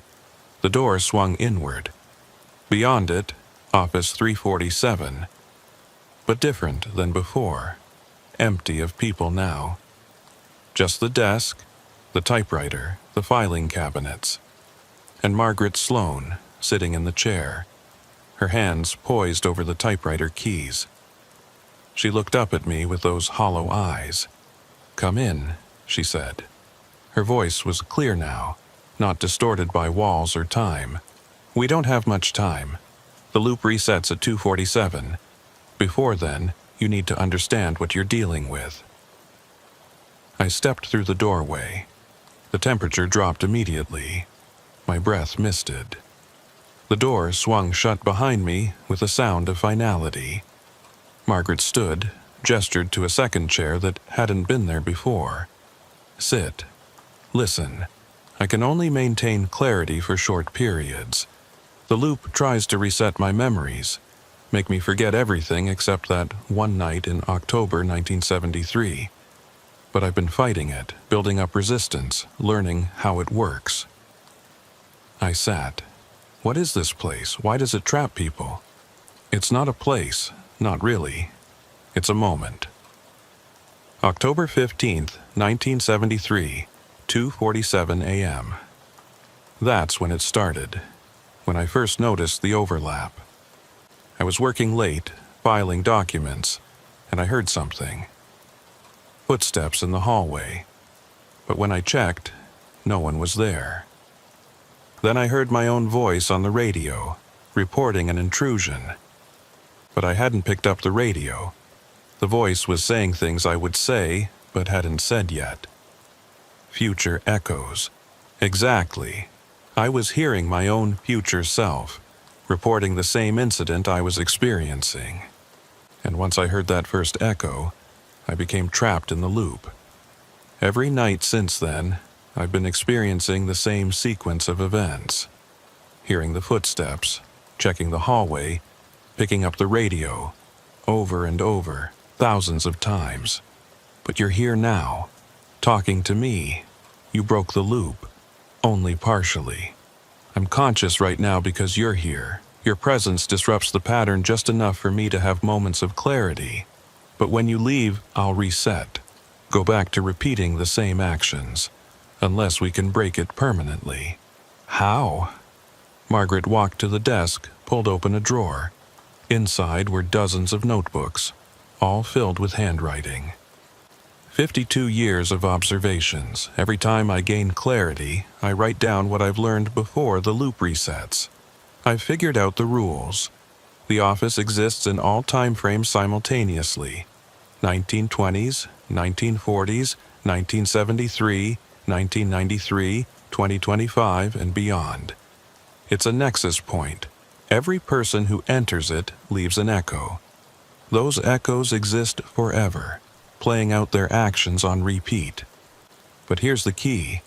The echoes only have power because they're incomplete. Incomplete how? They never finish. I never finish typing my report. The security guard never completes his rounds. The agent in 93 never finds the exit. We're all caught mid-action, frozen in the moment just before resolution. That's what keeps the loop running. The building feeds on unfinished business. I thought about the note I'd found, the one that ended mid-sentence. So we need to finish something, complete an action that's been left undone. Yes, But it has to be the right action. I've tried everything I can think of. Finishing my report, walking out the door, calling for help. Nothing works. Because those aren't the actions that matter. Those aren't what created the loop in the first place. Then what did? Margaret sat back down, her face showing the weight of 52 years. I made a choice that night. When I first heard the echoes, when I realized something impossible was happening, I had two options. Leave immediately, report it to my supervisors, let someone else handle it. Or stay, investigate, try to understand. I chose to stay. I thought I was being brave, being thorough. I didn't know I was sealing my fate. So, the action that needs to be completed is leaving? Not just leaving. Choosing to leave. Making the decision I should have made that night. But I can't do it. I've been here too long. I'm part of the loop now. My decision to stay has been repeated so many times that it's become fundamental to how the office exists. If I try to leave, the loop just resets, and I'm back at my desk. But I could leave. I haven't been here long enough to become fundamental. That's what I'm hoping. You're connected to me by blood, which means you can interact with the loop in ways others can't. You can access my memories, see what I've seen, know what I know. And then you can make the choice I failed to make. Walk away. Break the pattern. I looked around the office. But what happens to all of them, the other echoes? If I break the loop, do they get freed or do they just cease to exist? I don't know. But either way, it's better than this. Existing forever in a single moment, unable to move forward or back. Just repeating the same actions endlessly. That's not life. It's barely existence. If you can end it, you should, even if it means ending us along with it. I checked my watch, 12:47 a.m. 2 hours until the peak. 2 hours to decide if I was willing to condemn dozens of people, echoes of people, to oblivion in order to save myself. There's something you're not telling me, I said, about why I'm really here. It's not just because I'm your granddaughter. It's something else. Margaret smiled sadly. You're perceptive. Yes, there's more. The reason you were assigned to Quantico, the reason you had the incident in Minneapolis that got you transferred here, none of it was coincidence. The building arranged it. The loop has been trying to bring you here since you were born. Because you're the only person who can end it. You're the completion of what I started. I don't understand. I was pregnant when I got trapped. 3 months along. And for 52 years I've existed in this moment. Which means the baby has existed in this moment too. Never born, never not born, just suspended in potential. That's you, Sloan. You're the unfinished action. The thing that was never completed.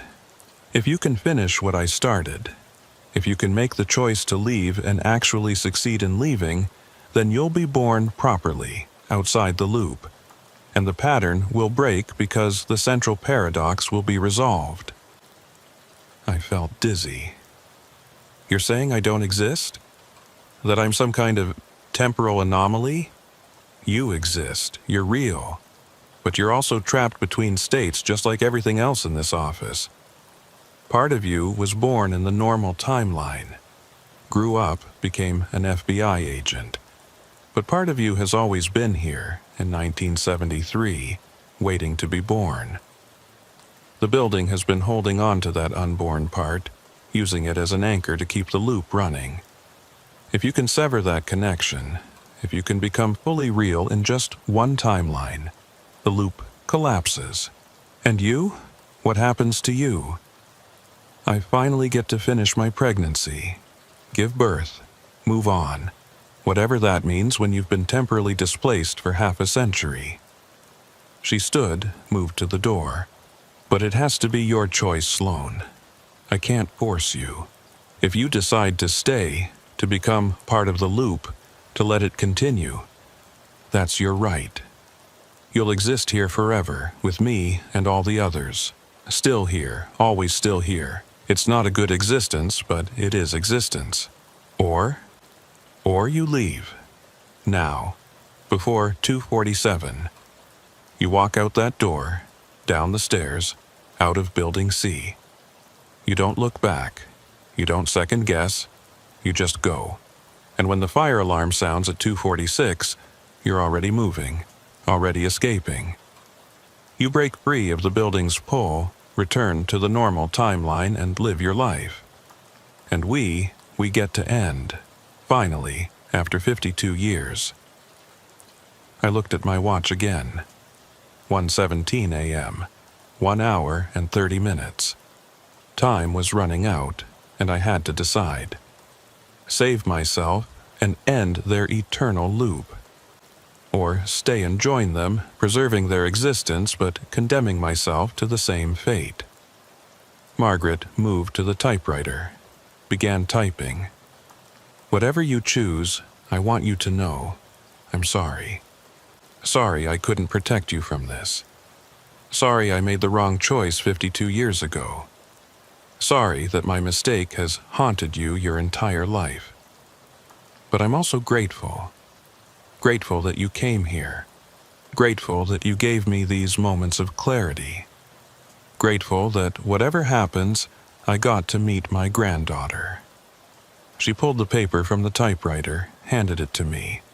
It read, Sloan. The loop resets at 2:47. If you're going to leave, start moving at 2:45. Give yourself 2 minutes. Don't wait for the alarm. Don't hesitate. Just run. The building will try to stop you. It will make the corridors loop, make the stairs endless, make every door lead back here. But if you keep moving, if you refuse to stop, you can break through. I believe in you. Love, Margaret. Still here, but hopefully soon not. I folded the paper, put it in my pocket. I'm going to need something from you. Information. About the building, about the loop. Everything you've learned in 52 years. Margaret smiled. Sit down. We have an hour and a half. I'll tell you everything. And she did. Margaret's knowledge was encyclopedic. 52 years of observing the loop, testing its boundaries, trying to understand its rules. She'd documented everything in her notebooks, the precise timing of when echoes appeared, which corridors looped and which ones remained stable, how the building's architecture changed depending on what time period you were perceiving. The key, she explained, is that the building operates on perception. It's not that the corridors physically change or the stairs actually become endless. It's that when you're inside the loop, your perception of space and time becomes distorted. The building feeds on your expectations. If you expect to get lost, you will. If you believe the exit is impossible to find, it becomes impossible. So it's psychological. Partly, but it's also real. The temporal displacement is actual, not imagined. You really are experiencing multiple time frames simultaneously. The trick is to maintain your anchor to the present while navigating through the past. Stay focused on 2025. Don't let yourself slip into thinking it's 1973 or 93 or any other year. The moment you lose track of when you are, the building has you. She showed me her notebooks, page after page of carefully documented observations. I noticed the handwriting changed subtly throughout, starting neat and controlled in the early entries, becoming more manic and desperate in the middle years, then settling into a kind of resigned precision in the more recent ones. I was angry for a long time, Margaret said, noticing what I was looking at. Angry at myself for staying that night. Angry at the building for trapping me. Angry at the bureau for sealing this section instead of trying to help me. But anger doesn't change anything here. The loop doesn't care about emotion. It just continues, eternal and indifferent. 2 a.m. 47 minutes until the deadline. I could feel the pressure building, like the air in the office was becoming heavier, thicker. The temporal overlap was intensifying. "Tell me about the fire alarm plan," Margaret said. "Your contact on the outside, Hayes, you said? He's going to trigger it at 2:46? That's the plan.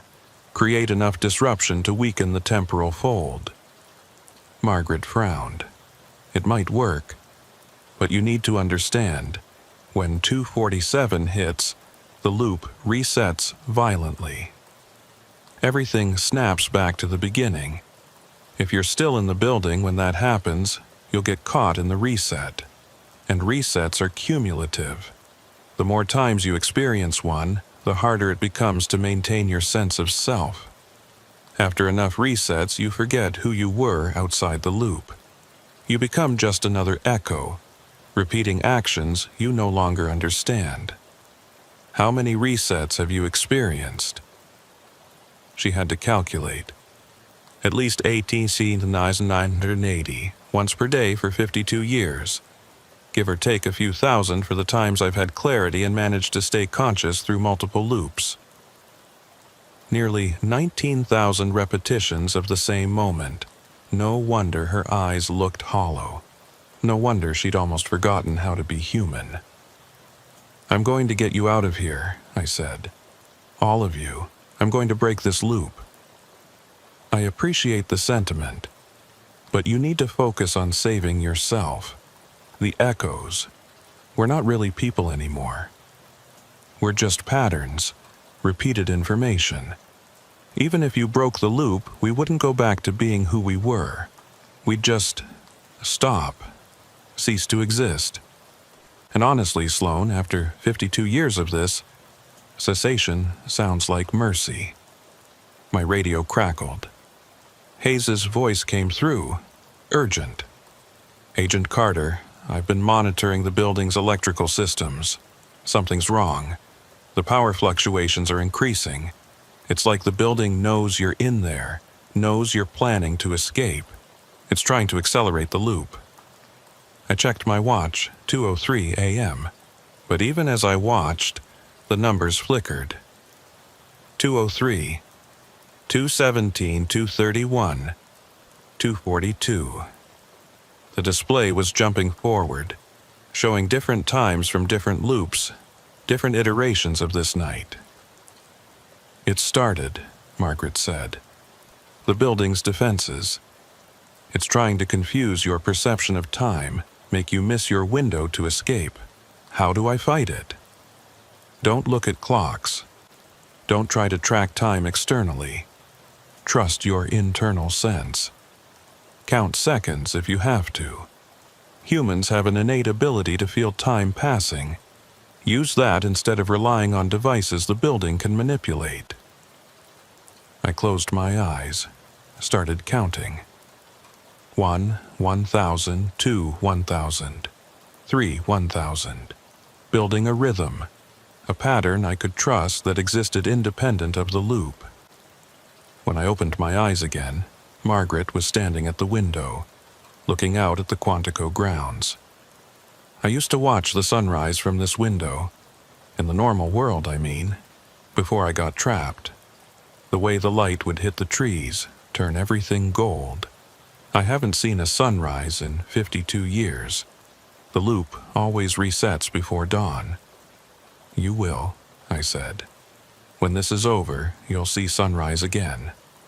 She smiled, but didn't turn around. "I hope you're right. But I've learned not to hope for much in here. Hope makes the disappointment worse when the loop resets." My radio crackled again. "Hayes, Agent Carter, 20 minutes until my alarm. Are you ready?" I wasn't, not really, but I would be. I had to be. "Margaret, I need to know. What happens to the other echoes when the loop breaks? The guard, the agents from other years, all the people trapped here, do they just vanish?" She turned from the window. "I think so. We're sustained by the loop. When it ends, we end with it. But Sloan, you have to understand. That's not death. We're already dead, in a sense. We're just information, patterns repeating. Breaking the loop is just turning off the recording. I thought about Jerry, the security guard. About the agent from 1993 who'd been walking these halls for 32 years. About all the people who'd gotten caught in this temporal trap. They deserved rest. They deserved an end. But ending them felt like murder. "I see the doubt in your eyes," Margaret said. "You're thinking you can't do it, can't condemn us to cessation. But let me ask you this. If you were trapped in an endless loop, experiencing the same moment forever, never able to move forward or change or grow, wouldn't you want someone to end it? Wouldn't you beg for that mercy?" She was right. I would.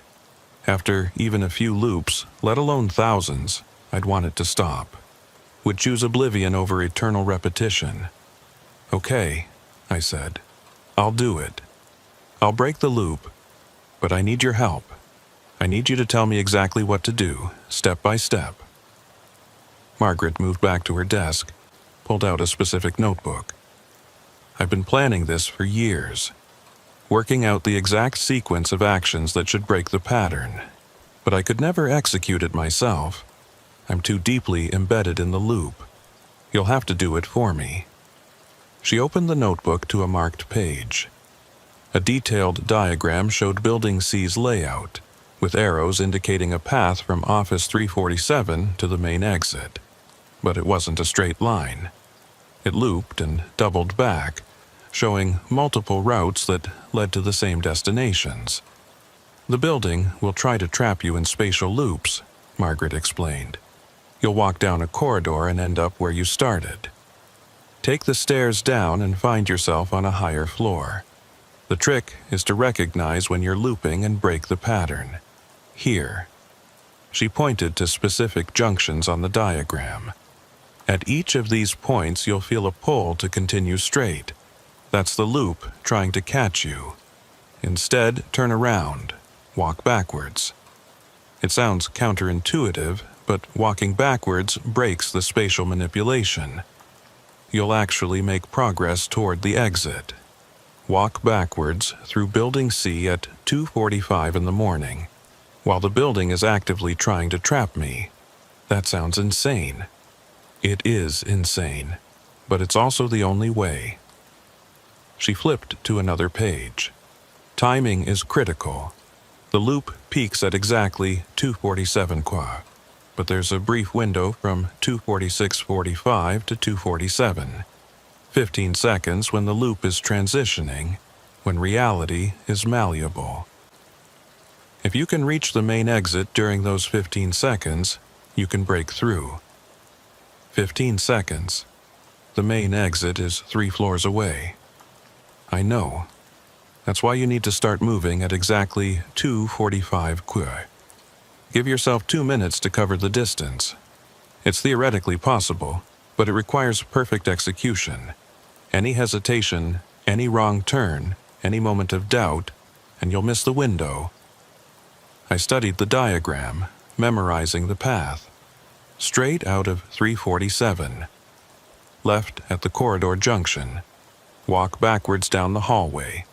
Right at the stairwell, backwards down the stairs. Ground floor, walk backwards to the lobby, then forward through the main doors during the 15-second window. "What about you?" I asked. "When the loop breaks, where will you be?"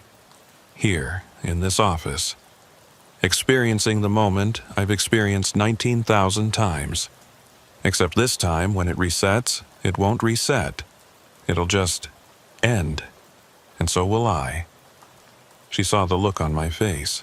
"Don't mourn me, Sloan. I've had 52 years to make peace with this. I'm ready. I've been ready for decades." I checked my watch, or rather, I didn't check it. I relied on my internal count. Based on my rhythm, it was approximately 2:38 a.m. 7 minutes until I needed to move. "One more thing," Margaret said. "When you leave this office, the other echoes will try to stop you.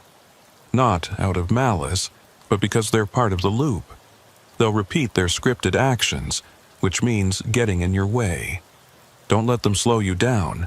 Don't stop to help or explain. Just keep moving. What if I see you? Your echo in the hallway? You will. I'm part of almost every iteration of the loop. When you see me, I'll probably try to warn you about something or ask you to help me understand what's happening. Ignore me. The echo doesn't know what we know. She's just repeating the same actions from October 15th, 1973. The real me, what's left of her, is here, in this moment of clarity, and she's telling you to run. We sat in silence for a moment. Outside the window, Quantico remained dark and still. No sunrise coming. No dawn. Just the eternal 2:47 a.m. of the loop, waiting to reset. I'm scared, I admitted. Good. Fear means you're still human, still anchored to reality. The echoes don't feel fear anymore. We don't feel much of anything. Use that fear, let it motivate you. Run faster, fight harder, refuse to give up. That's how you'll make it out. My internal clock hit 2:44:30. 90 seconds until go time. I stood, moved to the door. Sloan, Margaret's voice stopped me. Thank you for coming here, for listening, for being willing to try. Whatever happens, know that you gave an old woman one last moment of genuine human connection before the end. That means more than you can imagine. I wanted to hug her, to offer some kind of physical comfort, but I was afraid that touching her would somehow tangle me deeper in the loop. So I just nodded. I'll make it out, for both of us. 2:45 o'clock. I opened the door and ran. The hallway outside office 347 had changed. Now there were hundreds of doors, all numbered 347 with different suffixes. 347A, 347B, 347 Alpha, 347 Omega. And from behind each door, I could hear voices. My voice, Margaret's voice. The voices of all the echoes, all talking at once, creating a cacophony of overlapping warnings and pleas and statements. Don't leave. Still here. Can't escape. Help us. Join us. 247. Forever. Still here. I ran left at the junction, just like Margaret's diagram showed. The corridor stretched ahead of me, impossibly long. I could see the end, a turn that should lead to the stairwell, but it seemed to recede as I ran toward it. The spatial loop was activating, trying to trap me. I stopped, turned around, started walking backwards. The effect was immediate and disorienting.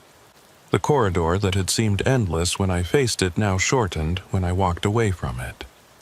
Within seconds, I felt my back hit the turn I'd been trying to reach. Time check. Approximately 2:45:30.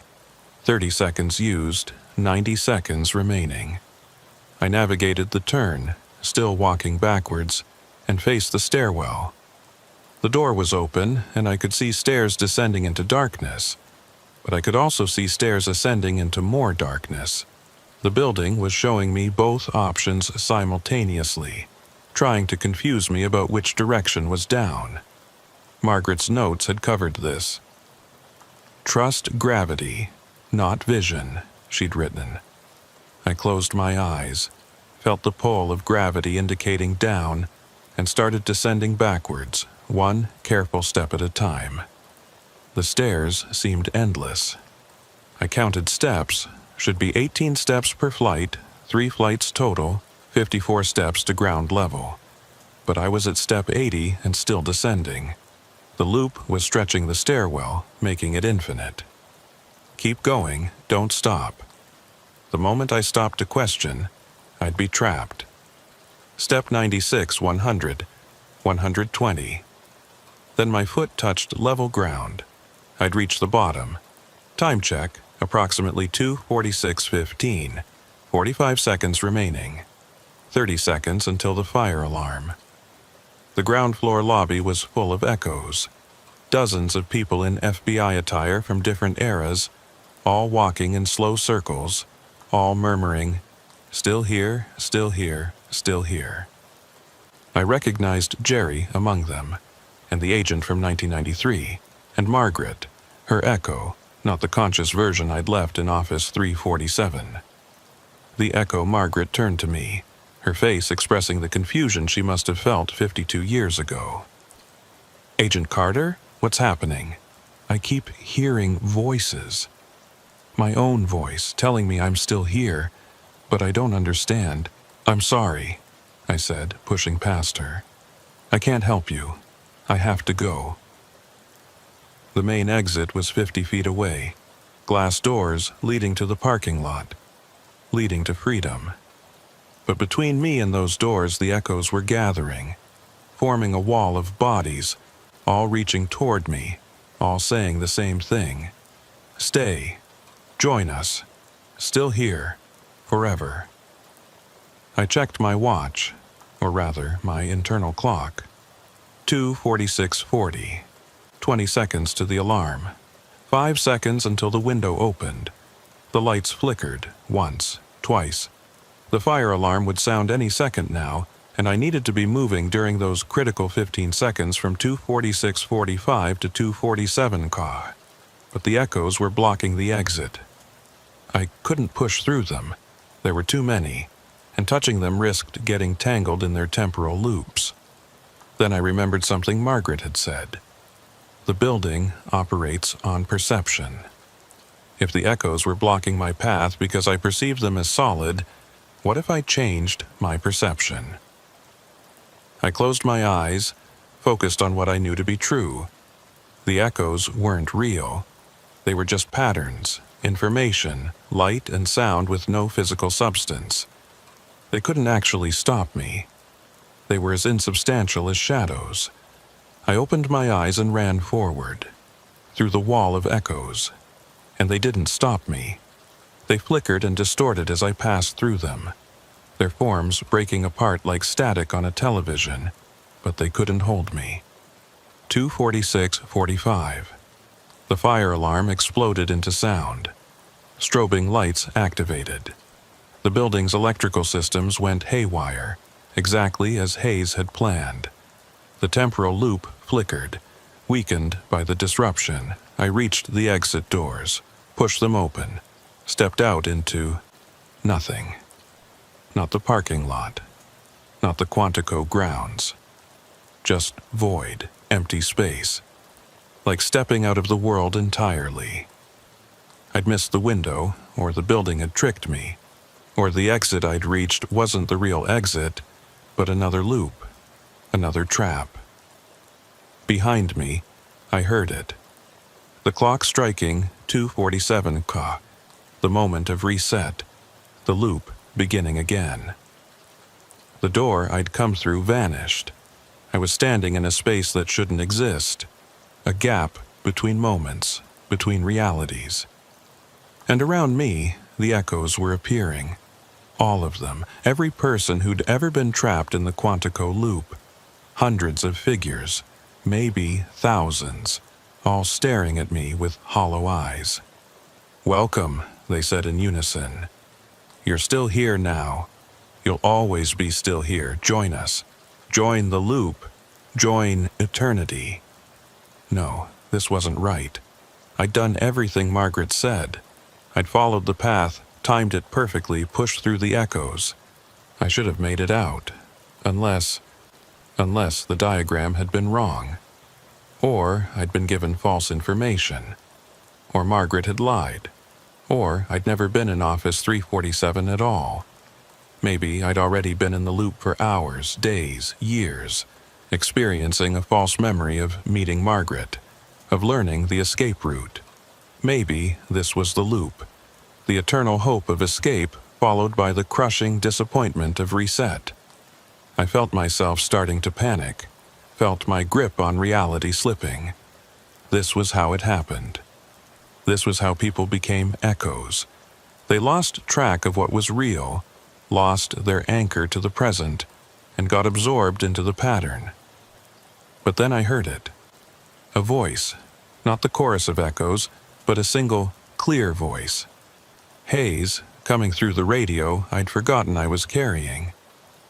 "Agent Carter, can you hear me? The alarm worked. The temporal readings are dropping.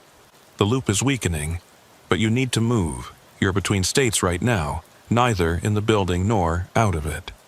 You need to choose. Forward into the void or back into the loop. Make a choice now. Forward into the void, into nothing, into a space that shouldn't exist. Or back. Back to the familiar horror of the loop. Back to being still here. Forever." I thought about Margaret, about her 52 years trapped in that office, about her final words, "I believe in you." I stepped forward, into the void, into nothing, and fell, not physically falling, but temporally. I could feel myself moving through layers of time, through different iterations of the same moment, through the collected weight of 19,000 loops. I saw flashes of everyone who'd been trapped, their first moments of confusion, their growing horror, their eventual resignation. And then I saw something else. A light, faint but growing stronger. Not the fluorescent light of Building C, but something cleaner, purer. Daylight. I pushed toward it, swimming through temporal currents that tried to pull me back into the loop. Every second was agony. Every inch of progress felt like moving through concrete. But I kept pushing, kept focusing on that light. And then I broke through. I was standing in the parking lot outside Building C. The real parking lot. The sun was rising over the Quantico grounds, painting everything in gold. I checked my watch, 6:47 a.m., November 20th, 2025. I'd lost 4 hours. But I was out. I collapsed to my knees, gasping, shaking. Hayes's voice crackled through the radio. Agent Carter, do you copy? The readings say you're outside the building. Tell me you made it." "I made it," I managed. "I'm out." "Thank God. Stay there. I'm coming to you." While I waited, I turned to look at Building C. It looked normal in the daylight. Just an old administrative building, nothing sinister about it. But I knew better now. I knew what was inside, what was still inside. The echoes. Still there, still trapped. Still repeating their moment at 2:47 a.m. I'd escaped. But they hadn't. And now they never would, because I was the one who was supposed to break the loop. I was the completion of Margaret's unfinished action. But I'd failed. I'd gotten out, but the pattern remained. Hayes arrived in a security vehicle, jumped out, ran to me. "Are you hurt? Do you need medical?" "I'm fine, physically. But Hayes, I didn't break the loop. The echoes are still in there." He helped me to my feet. "I know. I've been monitoring the readings. The temporal overlap is still active. Whatever you did weakened it temporarily, but it's stabilizing again. By tonight, it'll be back to full strength." "So, I failed. Margaret and all the others are still trapped. Maybe. Or maybe you did exactly what you needed to do." He pulled out a tablet, showed me data I didn't understand. "Look at this. The loop's frequency has changed. It used to reset at exactly 2:47 a.m. every day. But since you exited, it's been fluctuating. 2:46, 2:48, 2:44. It's becoming unstable, unpredictable. What does that mean? It means the pattern is breaking down, not all at once, but gradually. Your escape created a crack in the loop's structure, and that crack is spreading. I think if we give it time, the whole thing will collapse on its own." How much time? I don't know. Days, weeks, maybe months. But it will end. And when it does, the echoes will finally be free. I looked at Building C again. Somewhere in there, in Office 347, Margaret was experiencing her loop, still typing her report, still hearing footsteps in the hallway, still trapped in October 15th, 1973. But now she had hope. Now she knew that an end was coming, that her granddaughter had made it out, that the loop wouldn't last forever. I pulled out the brass nameplate from my pocket. Sloan Carter, a name that existed in both 1973 and 2025. A name that connected me to this place across 5 decades. I'm going to keep this, I told Hayes. To remember. To make sure I never forget what happened here. What will you tell the Bureau? The truth. That there's something wrong with Building C. That it needs to be condemned, sealed permanently, torn down if necessary. Whether they believe me or not, I have to try. For Margaret. For all of them. Hayes nodded. I'll back you up. I have 52 years of documented anomalies, incident reports, testimony from dozens of affected personnel. Together, we might actually get them to listen. We drove away from Building C as the sun climbed higher. I didn't look back. I couldn't. Because if I looked back, I'd see them in the windows, the echoes, still there, still watching, still waiting. But not forever. Not anymore. The loop was breaking, and soon, very soon, they would all be free.